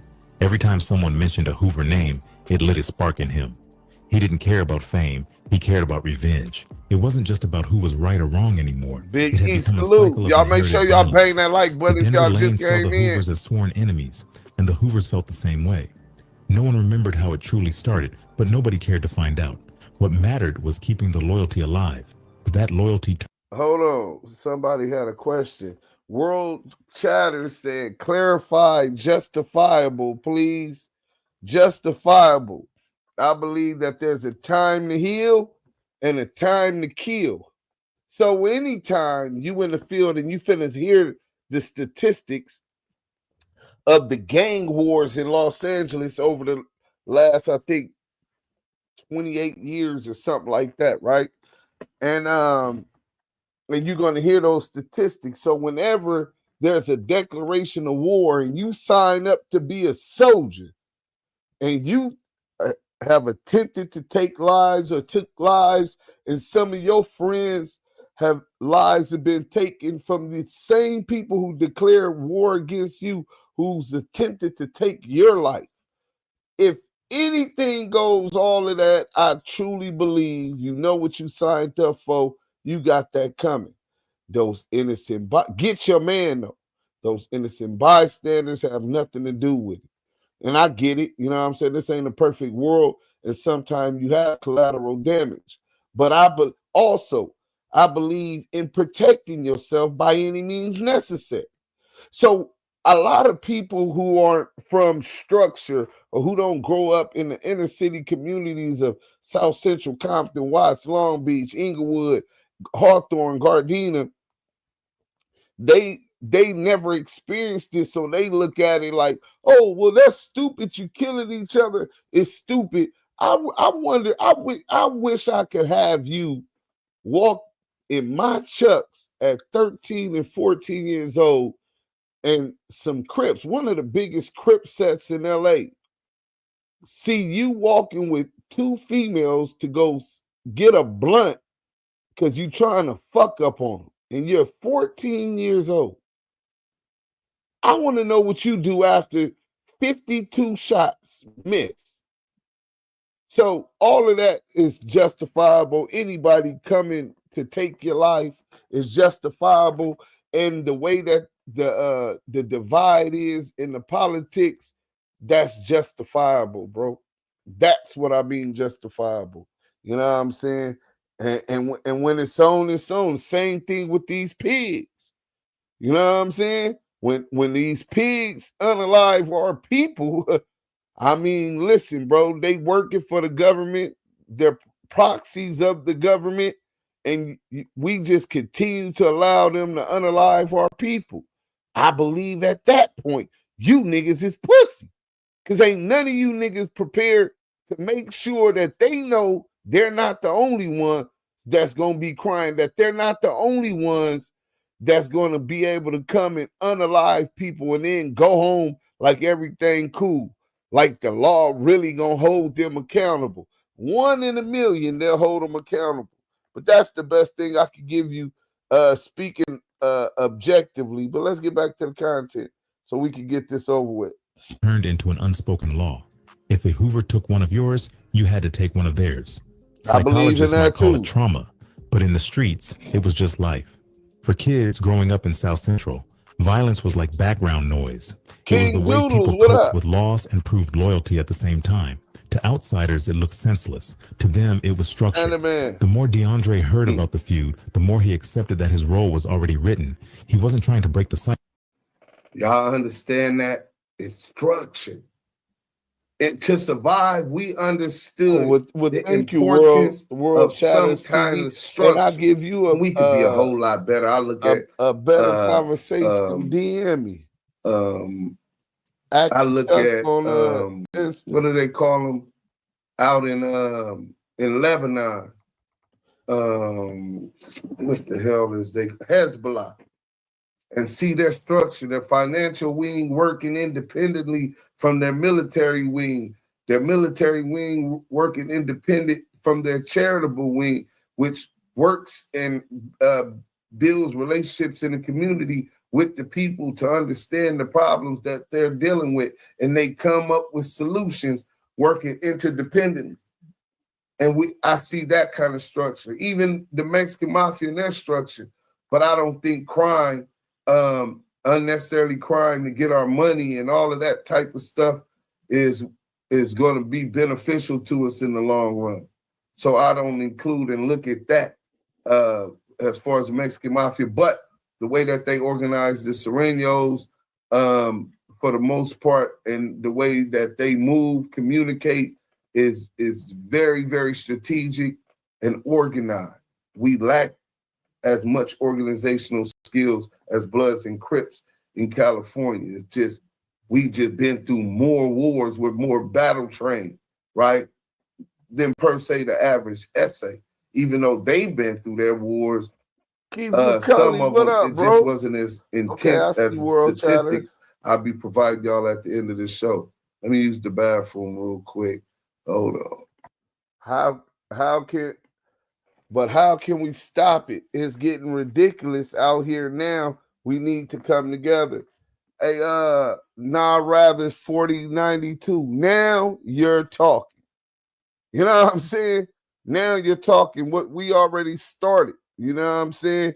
And we just got to build from that point. Right now, I think, listen, this is the short answer, and I don't know if y'all understand it or not. The first and foremost, all of these niggas that complain about it, I'm gonna get to this Eddie Boy video next, bro. All these people keep complaining about young niggas not listening to them, nigga, because you niggas is pussies. You niggas is scared of these YNs. What? I thought you niggas was regulators. If you was regulators then, you should have been regulators now. Rules without regulations of the rules and enforcements of the rules then means total chaos. And that's where we're at right now. See, the accountability is, I watched how the Serenos did it, right? When they came with their peace treaty, they said if anybody comes into jail for if any of their people come to jail for a drive-by on their people, they getting shanked. You know what I'm saying? They getting shanked. You know what I'm saying? And when they come to them jails, and the Serenos control their people in jail, they have a structure in order to where it runs itself, a real machine. So say every Sereno gang there is going to check in. They have their hierarchy, and they're checking people's name. Hey, sign this birthday card, right? Checking names, running your name, seeing what you in jail for. And each dorm and each unit, motherfuckers is going to see what you up in here for, what you doing. And if your hood got green light because y'all done did some shit like that, every gang comes against you and puts in work on you. They jump you. Some of them, you can't even walk the main line because it got so bad with your hood because they didn't pay taxes or whatever it was. Now, I'm not talking about taxing the gangs in the community, even though finances and economic empowerment is the foundation and has to be built on. Nothing moves without the money, right? But even more than that, I think that's what needs to happen. Every organization, and they have selective politicking, but that's what we got to do. So say the 6 O's and the Brims had a and somebody broke and thought they were bigger than the program and broke whatever ceasefire they got, because most of the dudes is so much trauma and so much pain and decades of losses that most of the organizations don't want a peace treaty. They want a ceasefire, right? Where they don't got to be cool, but they don't war. So if somebody breaks that gang would have to hold them accountable to maintain the peace. So when they hit the county, they stab their own people up or they knock them down. It's going to have to be some demonstrations like that. After about 2 years of consistency on that, I guarantee you these YNs is going to get the word of what's going on in there. Niggas that they looked up to that thought they was bigger than the program, that was totally against structure, that thought that fuck that. My homeboy died 5 years ago. I ain't trying to hear nothing them niggas talking about. Then you don't got to hear it, but you can't continue with evading the repercussions for it. Y'all say y'all want to stop it, well then show me y'all want to stop it by regulating these niggas that come up with the organizations, skills, communication skills, which most of us have, and start holding these little niggas accountable. These niggas is bitches without pistols. These little niggas don't even fight. They didn't ride bikes growing up. They muscles ain't even as strong as ours was. Hopping gates and, you know what I'm saying, hopping on roofs, roof to roof and all kind of shit, because we was outside all day. This is before gang banging. We weren't on playing the game all day and in on the internet all day, Facebook and Instagram. We were really active physically, not talking about active gang bangers. You know what I'm saying? So these dudes ain't without a gun, a lot of these niggas is cowards. A little kid could pick up a gun, 19 years old, and unalive somebody. You know what I'm saying? But hold those cowards accountable, bro. If you come to the county and you in jail for knocking somebody down and it wasn't self-defense and that person looked like us, nigga, you finna get violated. That's the only way that we could do it. And every hood has to hold it accountable. And as soon as the commission comes out that somebody, so say it was the piece with the brims and the 6-0s or the families in the 6-0, whoever breaks it, every other hood in Compton, Watts, South Central is gonna have to green light them, hold them accountable, and break them niggas down to their weakness. And they're gonna get tired of it because nobody wants war, bro. These young niggas don't understand it. Everybody loses in war. You lose guns, you lose soldiers, you lose money. Niggas can't be outside. You know what I'm saying? So, yeah, let me see what the people talking about when I said that. Let's see what they talk about. Duse did some great content. Hey, man, I appreciate that. That's kind of like what we do over here. Marked out, you know that. K52, King Doodles, Mo Hill. Since vigilance and use discernment, yes, they do prison for sure. Outside, fam have to follow the rules. Right. You don't think Big Sad said, let's meet up and die is police activity? Not necessarily, but the police is all on it. Sometimes dudes be emotional and they just say things. I don't know, and can't say his intent was that, but he do got like a snitch jacket. Tell me if he really got a snitch jacket, man, because I don't remember everything, but I remember a little bit about that being ran on the internet. I grew up in Compton in the 80s and 90s. I remember when they got OG Turtle in the hub, right? Some eggs gotta eat crack. Only the thing these YNs got over us is their thumbs is strong.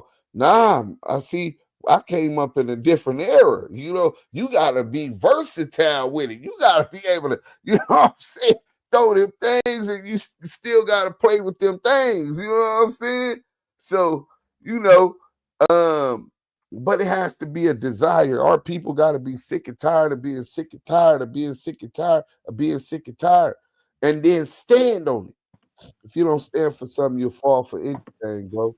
Let's go. Right back at it. He was trying to survive inside it. By 16, DeAndre wasn't just repping Denver Lane anymore. He had become part of its heartbeat. The hood saw him as one of the young soldiers who was ready for whatever came next. His name started moving from whispers to conversations, and every mention came with the same tone, respect mixed with fear. By then, he wasn't just another young blood holding down the block. He was the block's weapon, molded by history, driven by grief, and guided by a war that started long before he was even born. By 16, Baby B Brazy wasn't just hanging on the block anymore. He had started moving like someone who wanted to prove he could handle pressure. Older homies began trusting him with small runs, mostly things that required heart and quiet focus. He'd slide through Hoover territory on solo missions, tagging up walls and snapping pictures just to show he could get in and out untouched. That was the kind of energy that got people talking. In the streets, it was never about what you said. It was about... Yeah, y'all don't know nothing about that. You know what I'm saying? Sliding into Dinker Park and striking up and all that. You know what I'm saying? King Park and all that. You know? When you young, man, that's another way that niggas earn strikes, man. You know what I'm saying? To get your name out there. I agree. When nobody was watching. You help us? Back then, the internet had already started changing gang life. Social media made every move visible, and DeAndre knew how to use it to send messages without saying a word. He'd post pictures in enemy zones, standing by street signs that spelled out danger. He'd throw up his set, sometimes with a smirk that looked more like defiance than pride. The post didn't need captions. Everyone who mattered already understood what he was saying. Those little flexes built his legend faster than anything else could. People started whispering that he was the lil homie who didn't miss, the one who pulled up and handled business without hesitation.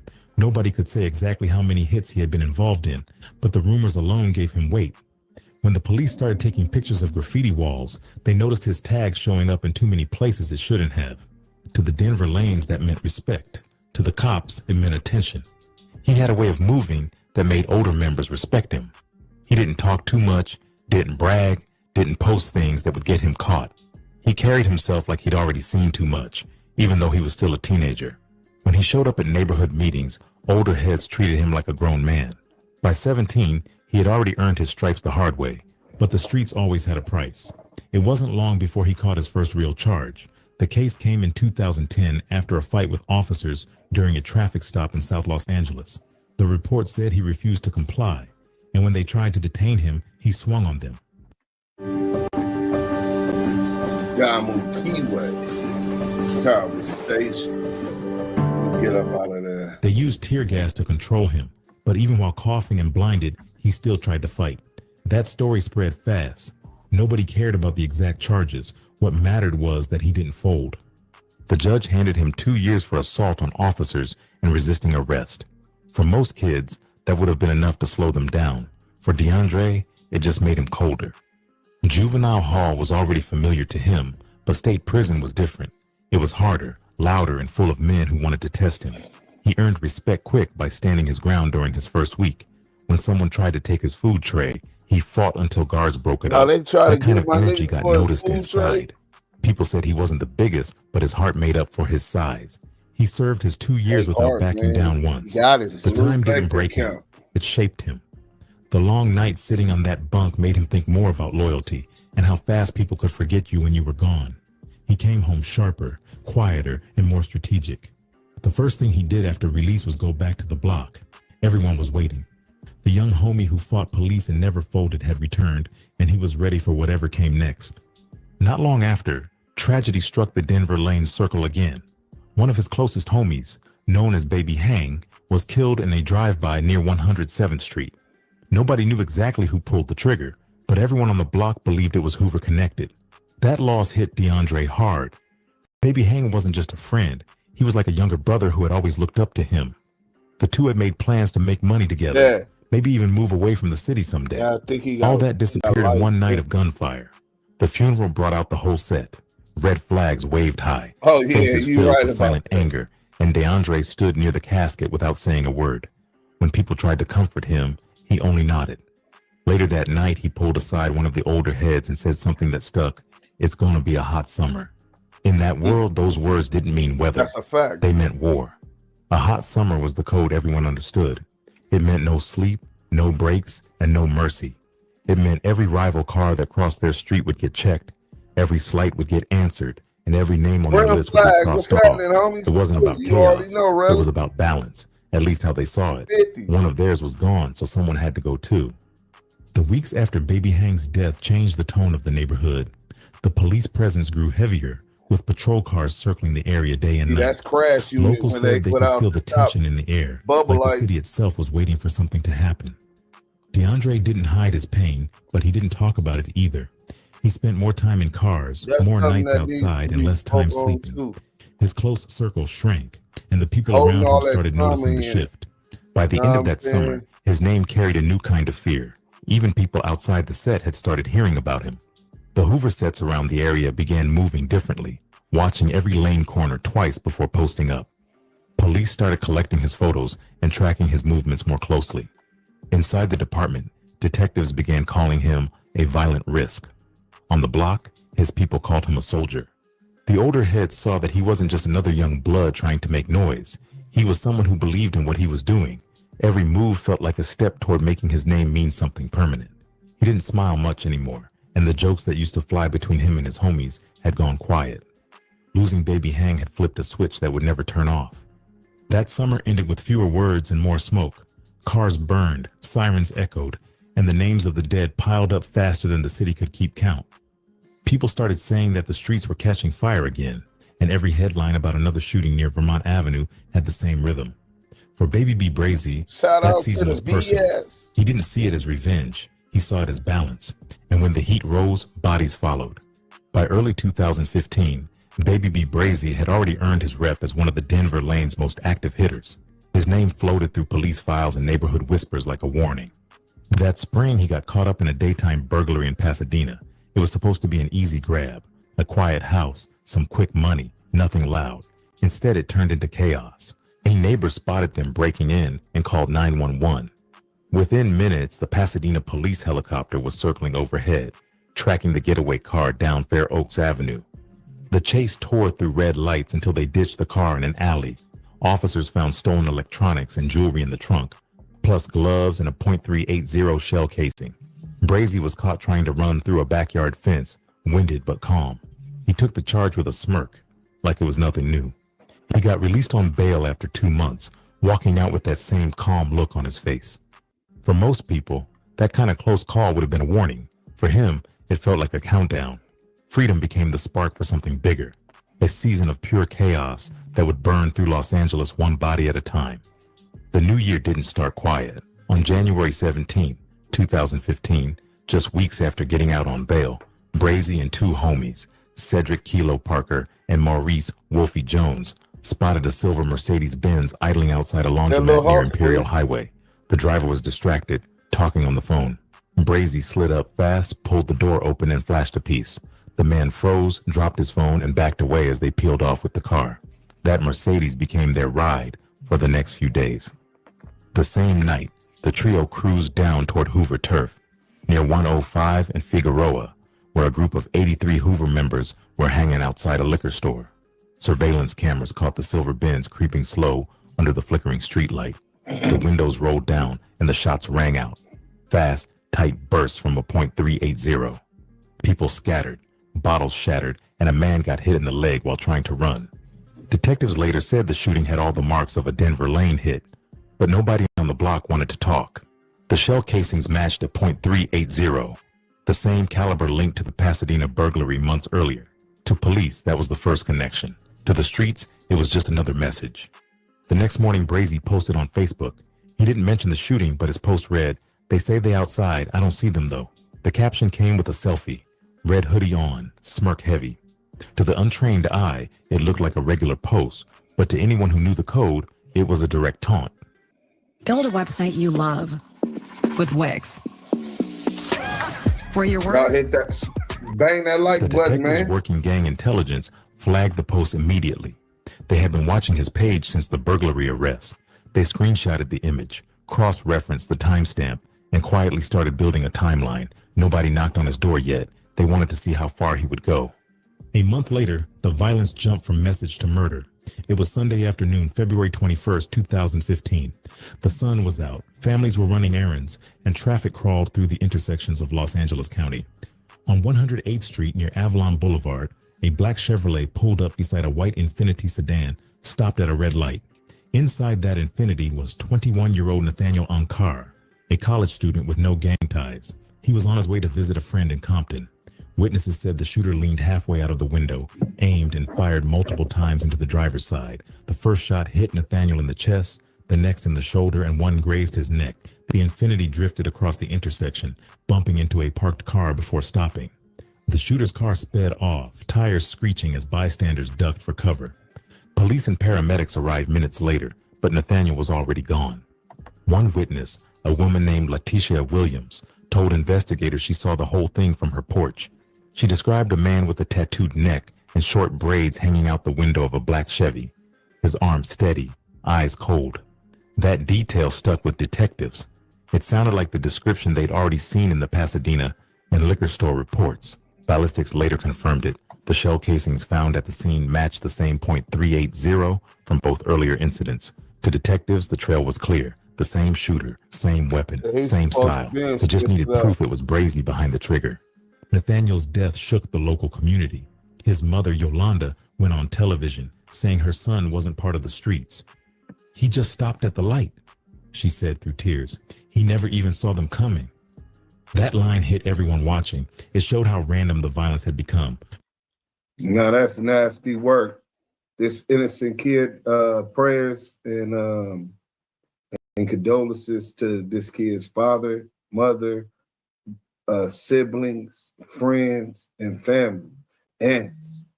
You know what I'm saying? If this dude truly wasn't a gang member and he was knocked down, that's some fucked up shit, bro. Let's go. For Brazy, the shooting didn't feel random.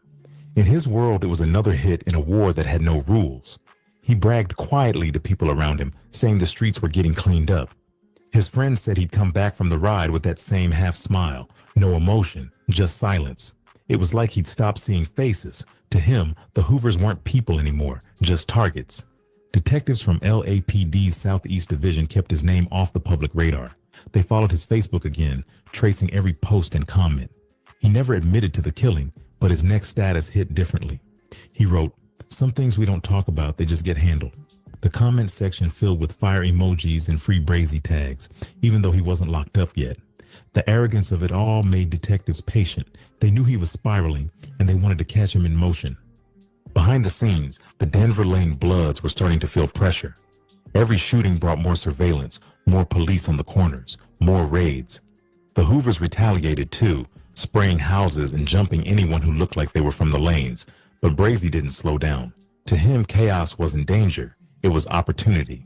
March 2015 hit like a movie reel running too fast. It was 4 days that flipped the city upside down, and it started with the killing of Kaylin Warren on March 18th. Kaylin was 20 years old, a local from Westmont, and word spread that he got shot while sitting in a parked car outside a friend's house. Witnesses said the shooter walked right up, fired twice, and disappeared into a waiting sedan. Nobody saw faces, but the weapon left behind .380 casings, the same signature that had become Brazy's shadow. He was Detectives weren't even with done that processing same that 380 scene when another one hit the wire. On March 20th, around 10:30 at night, a silver Mercedes-Benz rolled through 108th Street again, the same route as the January shooting. Brazy and his crew had been drinking, riding around listening to music when they spotted a small group of Crips on the corner. Words got exchanged, middle fingers flashed, and then it turned into gunfire. Multiple witnesses said the car slowed down before someone leaned out the window and started shooting. The Crips fired back, bullets tearing through windshields as cars swerved off the road. By the time it ended, 2 people were hit, none dead, but the city was boiling. The very next afternoon, March 21st, Brazy and the crew checked into a motel off Century Boulevard. The plan was to chill, count money, and lay low, but he couldn't sit still. Around 4 p.m., they hit a nearby trap motel, robbing a local hustler at gunpoint for cash and weed. It was reckless, loud, and unnecessary, but it showed how untouchable he felt. He'd walk into danger like it was routine. That same night would end everything. Around 10 p.m., Stephen Stilo Johnson, a known member of the 83 Hoover criminals, was hanging outside a liquor store on 108th and Denker. He had been arguing with someone on the phone when a silver Mercedes pulled up again. Witnesses later said the shooter stepped out this time, raised a .380, and fired several rounds into Stilo's chest. Stilo fell immediately. The shooter jumped back into the car, and the Mercedes peeled off down the block. A few blocks away, LAPD officers heard the shots and spotted the silver car speeding. The chase that followed cut through alleyways, over sidewalks, and across stop signs. Inside the car were Brazy, Kilo. When the car crashed into an apartment complex gate, they bailed. Brazy disappeared into the dark, running through backyards. Kilo tripped and got caught by officers. Wolfie got tackled near a dumpster. The gun wasn't in the car, but officers found shell casings in Kilo's pocket. Damn, the 380 cases just left at all. Next morning, the story hit every local news station. Gang member gunned down outside liquor store. The headlines read, "Police didn't release names yet, but the streets already knew." Stilo had been a Hoover regular, and everyone knew which set would get the blame. The retaliation threats started flying before sunrise. During questioning, Wolfie tried to play smart. He told detectives the car had been stolen earlier that day and that he didn't know the shooter. He even claimed he had been carjacked by 2 men who forced him to drive. It sounded ridiculous, but he stuck with it. Kilo stayed silent, only asking for a lawyer. Brazy was nowhere to be found. Detectives weren't fooled. They'd been watching the pattern for months. Same weapons, same targets, and same car. They already had surveillance footage from earlier shootings showing Brazy's build and walk. Now they had 2 witnesses, matching casings, and a stolen car linking every scene together. For the first time, the myth around Baby B Brazy started cracking. He had always been the one who never got caught, the one who moved too smart for police. But the heat was real now. The Pasadena case had given them his fingerprints, and the ballistics were stacking against him. They even traced one of his old Facebook photos showing him with a silver Mercedes just weeks before the liquor store murder. While police searched for him, he stayed hidden in South Central, moving between friends' apartments and backyards. He shaved his head and used other people's phones. The Denver Lane set was split. Some said he needed to get out of state. Others said he should stay and fight it. Brazy didn't listen to anyone. He still walked around the neighborhood at night, quiet and focused, watching patrol cars roll by like they were ghosts. By the time the sun rose on March 22nd, everything had changed. Stephen Stilo Johnson was dead. Cedric Kilo Parker was sitting in a holding cell, and Maurice Wolfie Jones was weaving lies to detectives. And somewhere out there, Baby B Brazy was still free, but not for long. The city buzzed with rumors, half in fear and half in respect. Some called him a monster, others called him a soldier. Either way, everyone knew one thing. The war on 109th had found its most dangerous player. By sunrise, one was dead, one was caught, and one was running, and the whole city was watching. The morning after the shooting of Stephen Stilo Johnson, South Central felt like it was holding its breath. LAPD and the Sheriff's Department rolled through Vermont Vista heavy, blocking off streets and kicking in doors. Detectives already knew who they were looking for. The name Baby B Brazy had moved from neighborhood rumor to an official manhunt file. Every corner in Denver Lane territory got hit with search teams. Helicopters circled low, sirens echoing down 109th Street, and the hood lit up with word that Brazy was on the run. He didn't make it far. Around dawn, police tracked a silver Mercedes parked near a small apartment complex in Inglewood. Inside the car, they found a half-empty soda can, a red bandana, and .380 shell casings in the cup holder. A K-9 unit swept the area and caught a scent trail through a nearby alley. Within minutes, they found Brazy hiding behind a dumpster, breathing heavy but still quiet. The same calm look on his face he'd had during every other arrest. The gun, a .380 semi-automatic, sat under a cardboard box near his feet. It was clean but still smelled like burnt powder. Officers cuffed him without a struggle. When they walked him out, neighbors filmed it on their phones, their voices mixed between shock and silence. For some, it was just another day in South Central. For others, it felt like watching a ghost finally get caught. Back at the station, detectives began the discovery process. Ballistics came first.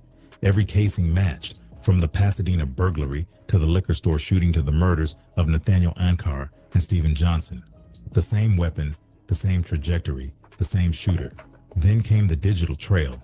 Cell tower pings placed Brazy's phone near each crime scene at the same times. They pulled up Facebook posts, time-stamped within hours of every attack. It was all there.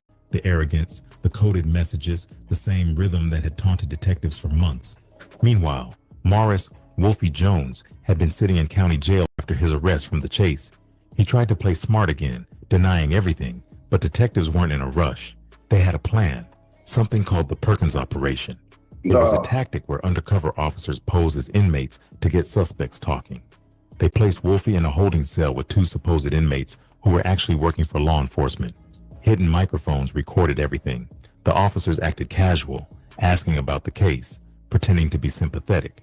Within an hour, Wolfie started talking. He bragged that his bro did it clean, saying Braze finished him. Hit him right in the chest. He laughed while telling them about how the car crashed and how Brazy ran through the apartments barefoot. He didn't know the whole thing was being recorded. That conversation broke the case wide open. Detectives had confirmation linking the crew to the murders straight from one of their mouths. They brought the recording into the evidence file and started prepping for trial. The courtroom stayed packed when the case went to trial in late 2016. Reporters lined the hallway.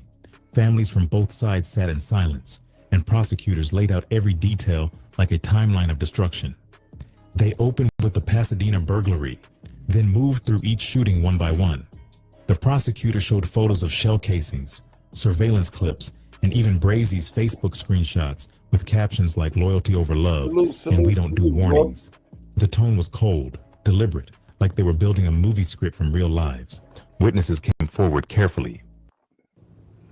Kiwe, I told you I was conversation. Brazy was a serial killer, man. Laetitia Williams, the woman who saw Nathaniel Ankar's shooting, identified Brazy as the man leaning out the car window. Forensics backed her up with trajectory data showing shots came from the height of someone Brazy's size. Detectives explained how the same .380 tied every scene together. The cell tower records put his phone in the exact grid of every attack, including the one from February 21st when Ankar was killed. The defense tried to fight back. They claimed the Facebook posts were just street talk, not confessions. They said the shell casings couldn't be tied to Brazy's gun because too many hands touched the weapon. They even brought in a girlfriend to offer an alibi, saying he was at her place during one of the shootings. But when she took the stand, she froze. Her eyes filled with tears, and she refused to testify further. The judge warned her, but she stayed quiet, saying only, "I can't do this." That silence spoke louder than any statement. When the prosecution replayed the Perkins recording, the courtroom went still. Hearing Wolfie brag about Braze finished him hit hard. Even jurors leaned forward, faces tight. It was the missing piece. The voice on that tape erased any doubt. After 3 weeks of testimony, the jury took just 2 days to reach a verdict. Guilty on all counts. 2 murders, multiple attempted murders, carjacking, burglary, and gang enhancements. The judge read the sentence slowly, his voice heavy with finality. Brazy showed no emotion, staring straight ahead as the judge handed down 2 life without parole sentences plus 227 years. The courtroom murmured. That number sounded unreal, like something from another world, but in California law it made sense.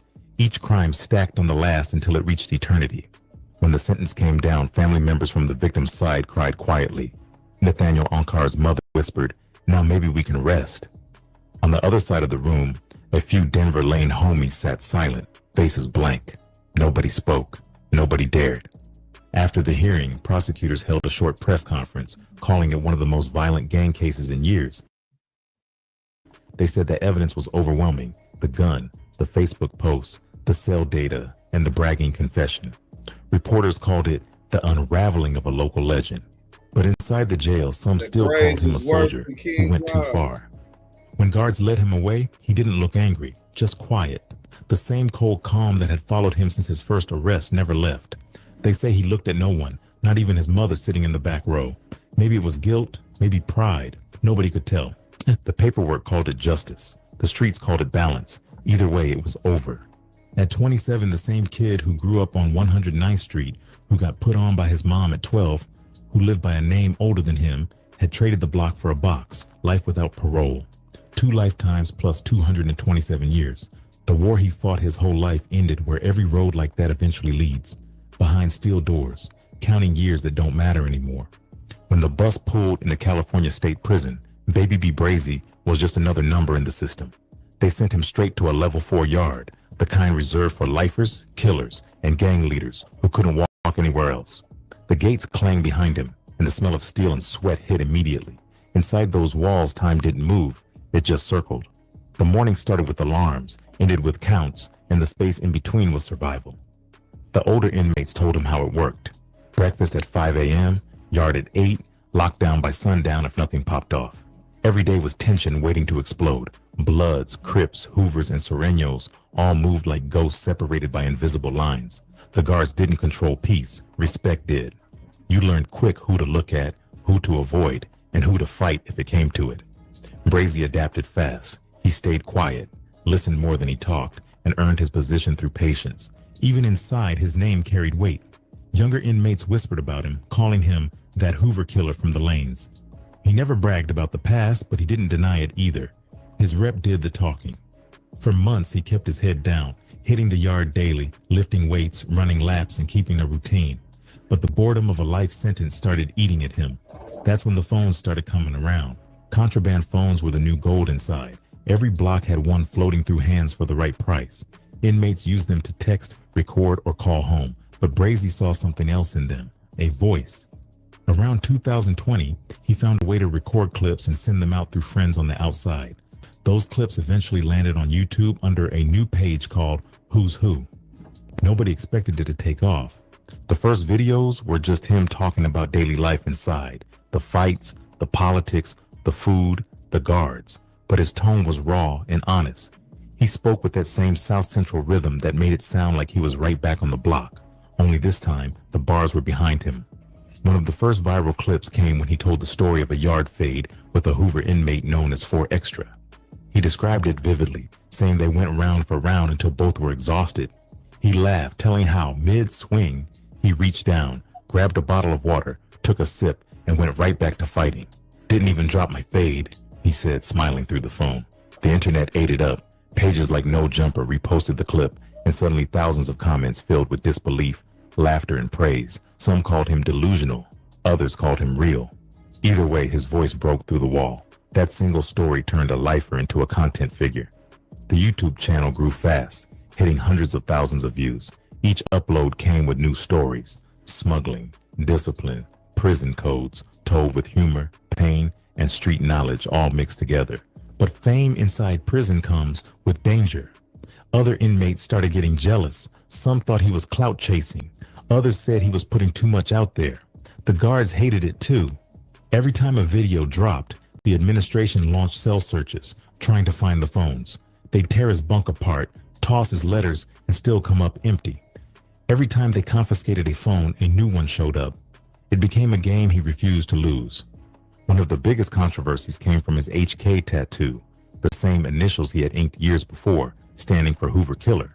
Photos of the tattoo leaked online, and rumors spread that he'd been stabbed inside for it. YouTubers started spinning stories about how Hoovers had jumped him in the shower. When he finally addressed it, he did it with that same calm tone. "Ain't nobody touch me. Y'all believe too much internet talk." He admitted there were tensions, but nothing he couldn't handle. He said he respected real ones on all sides, but still stood on his truth. That response hit hard because it wasn't defensive. It was controlled. It showed how much he'd matured. The same kid who once reacted with violence now used words as his weapon. Still, not everyone likes seeing a blood with a camera in prison. Some officers tried setting him up with false write-ups, accusing him of running a gang propaganda operation. Each time they caught a phone, he just built another channel under a new name. Then came the infamous Vaseline story. He dropped that one night in 2022, talking about corruption inside the system. He told how some guards looked the other way while inmates extorted others, how older convicts preyed on new fish, and how he once saw a CO smuggle in Vaseline for the wrong reasons. The way he told it was part comedy, part horror, part reality check. "This the type of sick energy behind these walls," he said, looking straight into the phone camera. That clip blew up fast, crossing 1 million views in a week. People outside started debating whether he was exposing truth or exaggerating for clout. Podcasts picked up the topic, No Jumper, Street TV, and others ran headlines like Baby B Brazy speaks from prison. With PatriotSoftware.com, accounting and payroll. Bang that like button. Let's go. Y'all getting this content. It's almost It gave him over. a strange kind of power, the kind that reached far beyond his cell. Fans started sending money to his commissary, writing letters, even trying to visit. He had built a digital army from behind bars, but that attention also brought pressure from inside.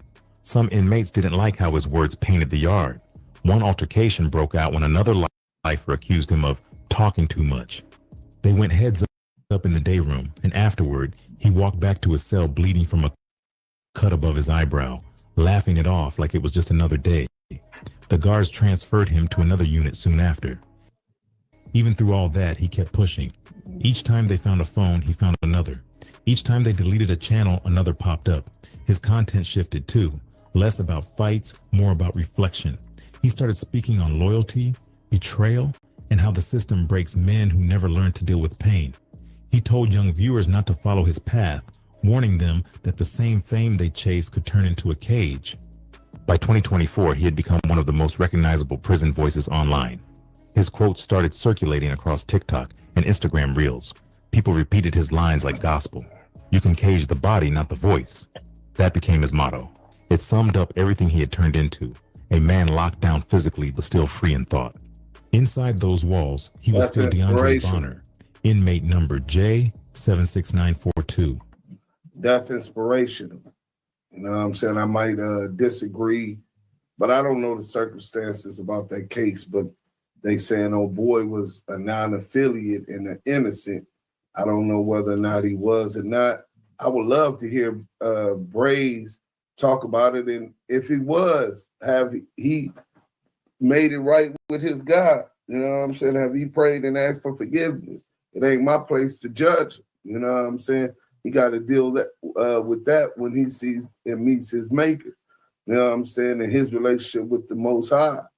But yeah, man, that's inspirational to be in jail and they can cage you. You know how powerful you got to be. That cage is designed to break you mentally, and he's still excelling. Salute to him on that. Let's go. But to the outside world, he had become Baby B Brazy.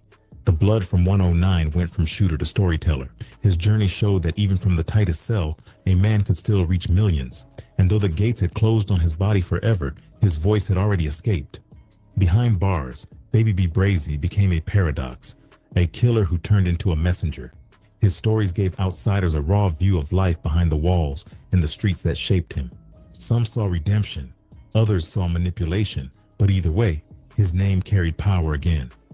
Younger homies quoted his words, calling him proof that even a lost soul could still teach something. In his own recordings, he spoke with calm regret, saying, "The streets raised me, but they never loved me." His legend now lives in two worlds, feared on the block, streamed across the internet. The boy his mother put on at 12 became a voice trapped in steel, telling everyone listening that the game always ends the same, either the grave or the cage, and he got the latter. Hey, y'all hit that like button. So he's right about that. The game usually ends only in death or jail cell or early death. We all gonna die anyway. You know what I'm saying? So let me get y'all these statistics real quick. You know what I'm saying? Let me get these statistics for y'all. I have to message somebody. Bear witness with me. I mean, bear with me. You know what I'm saying? So, South Central Los Angeles, and Los Angeles in itself, but South Central is where all this started. This gangster shit. You know what I'm saying? And these are the gang murders. We're not talking about cases where it was drug related or dick and pussy domestic murders. We're talking about gang homicides, right? And here goes the statistics. In Los Angeles, it starts off prepared by the LA County Department of Health Injury and Violence Prevention Program. This was in 2012. And then the LA Sheriff's Department, LAPD, LA Department of Coroner, California Department of Health Services Center for Health Statistics, and Death Statistical Master File. So from between 1980 and 2008, 1980 to 2008, that's 28 years. So in 30 years, this was the gang murder rate, right? 351 gang murders in 80. 81, 292, 82, 205, 83, 216, 84, 212, 85, 271, 86, 328, 87, 328. My bad. 87, 387, 88, 452, 89, it rose to 554 hours. 90, it rises to 690. 91, 771 is still rising, y'all. 92, the year of the peace treaty, 803. 91, 803 is before the peace treaty. 92, 724. 93, 724. 94, 779. See, now here come Duse, 724, 779. Then you got 867 and 95, right? Duse is 16, 17 years old at this point, right? And then it goes on. I added all of those up, right? And the number came up to a total of 14,060 gang murders in a 28-year span. 14,060 gang unalivings in that 28-year span in Los Angeles. Gang. We're not talking about a brother beefing with another family and unalives another brother, a sister unaliving another sister. We're talking about due to the gang politics, people dedicating their lives and protecting them and theirs and survival of the rivals doing the exact same thing in Los Angeles. Do y'all understand that that is more homicides than the Afghanistan and Iraq war put together? So total, Iraq and Afghanistan, U.S. military service members lost total was 6,821. So about 6,800 U.S. servicemen died in the Iraq and Afghanistan war put together. And let's see how long that war was, right? And mind you, this was a war of the Iraq war was 8 years, 8 months, and 25 days, right? And then the war in Afghanistan was 19 years, 10 months. So if you put two of these wars together, you got 19 years plus 10 years. That's 29 years of war. Exactly a year more than the Crip and Blood statistics, the LA gang war statistics, and the intensity of warfare in Los Angeles between gangs, so-called gangs. And the numbers pale in comparison. This ain't nothing to brag about. This is something that I'm ashamed of. This is something that startles me to a point that I want better for my community. This is Active Chucks, man. The Damu and Kiwe conversation.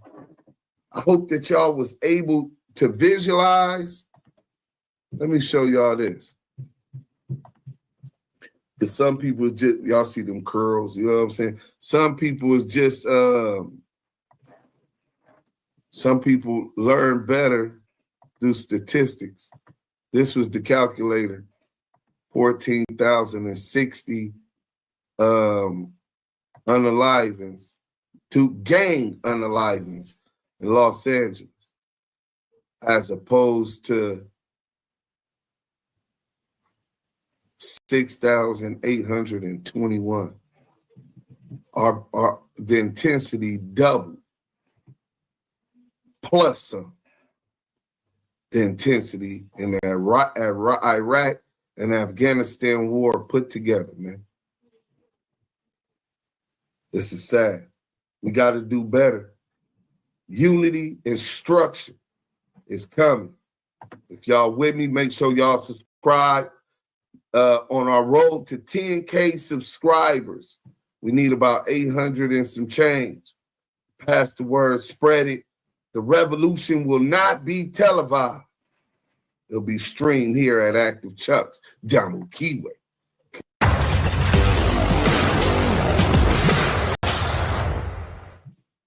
So salute, man. That's the content.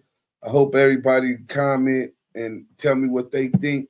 But this is the time. It's either we gonna come together and we gonna survive, or we're not gonna come together and we're gonna be part of the genocide of our people and the enslavement for the next 1,000 years of our people. Hey, listen, man, I appreciate everybody coming. The Laker game on. I gotta go. Salute. Damu Kiwe. Conversations. We out.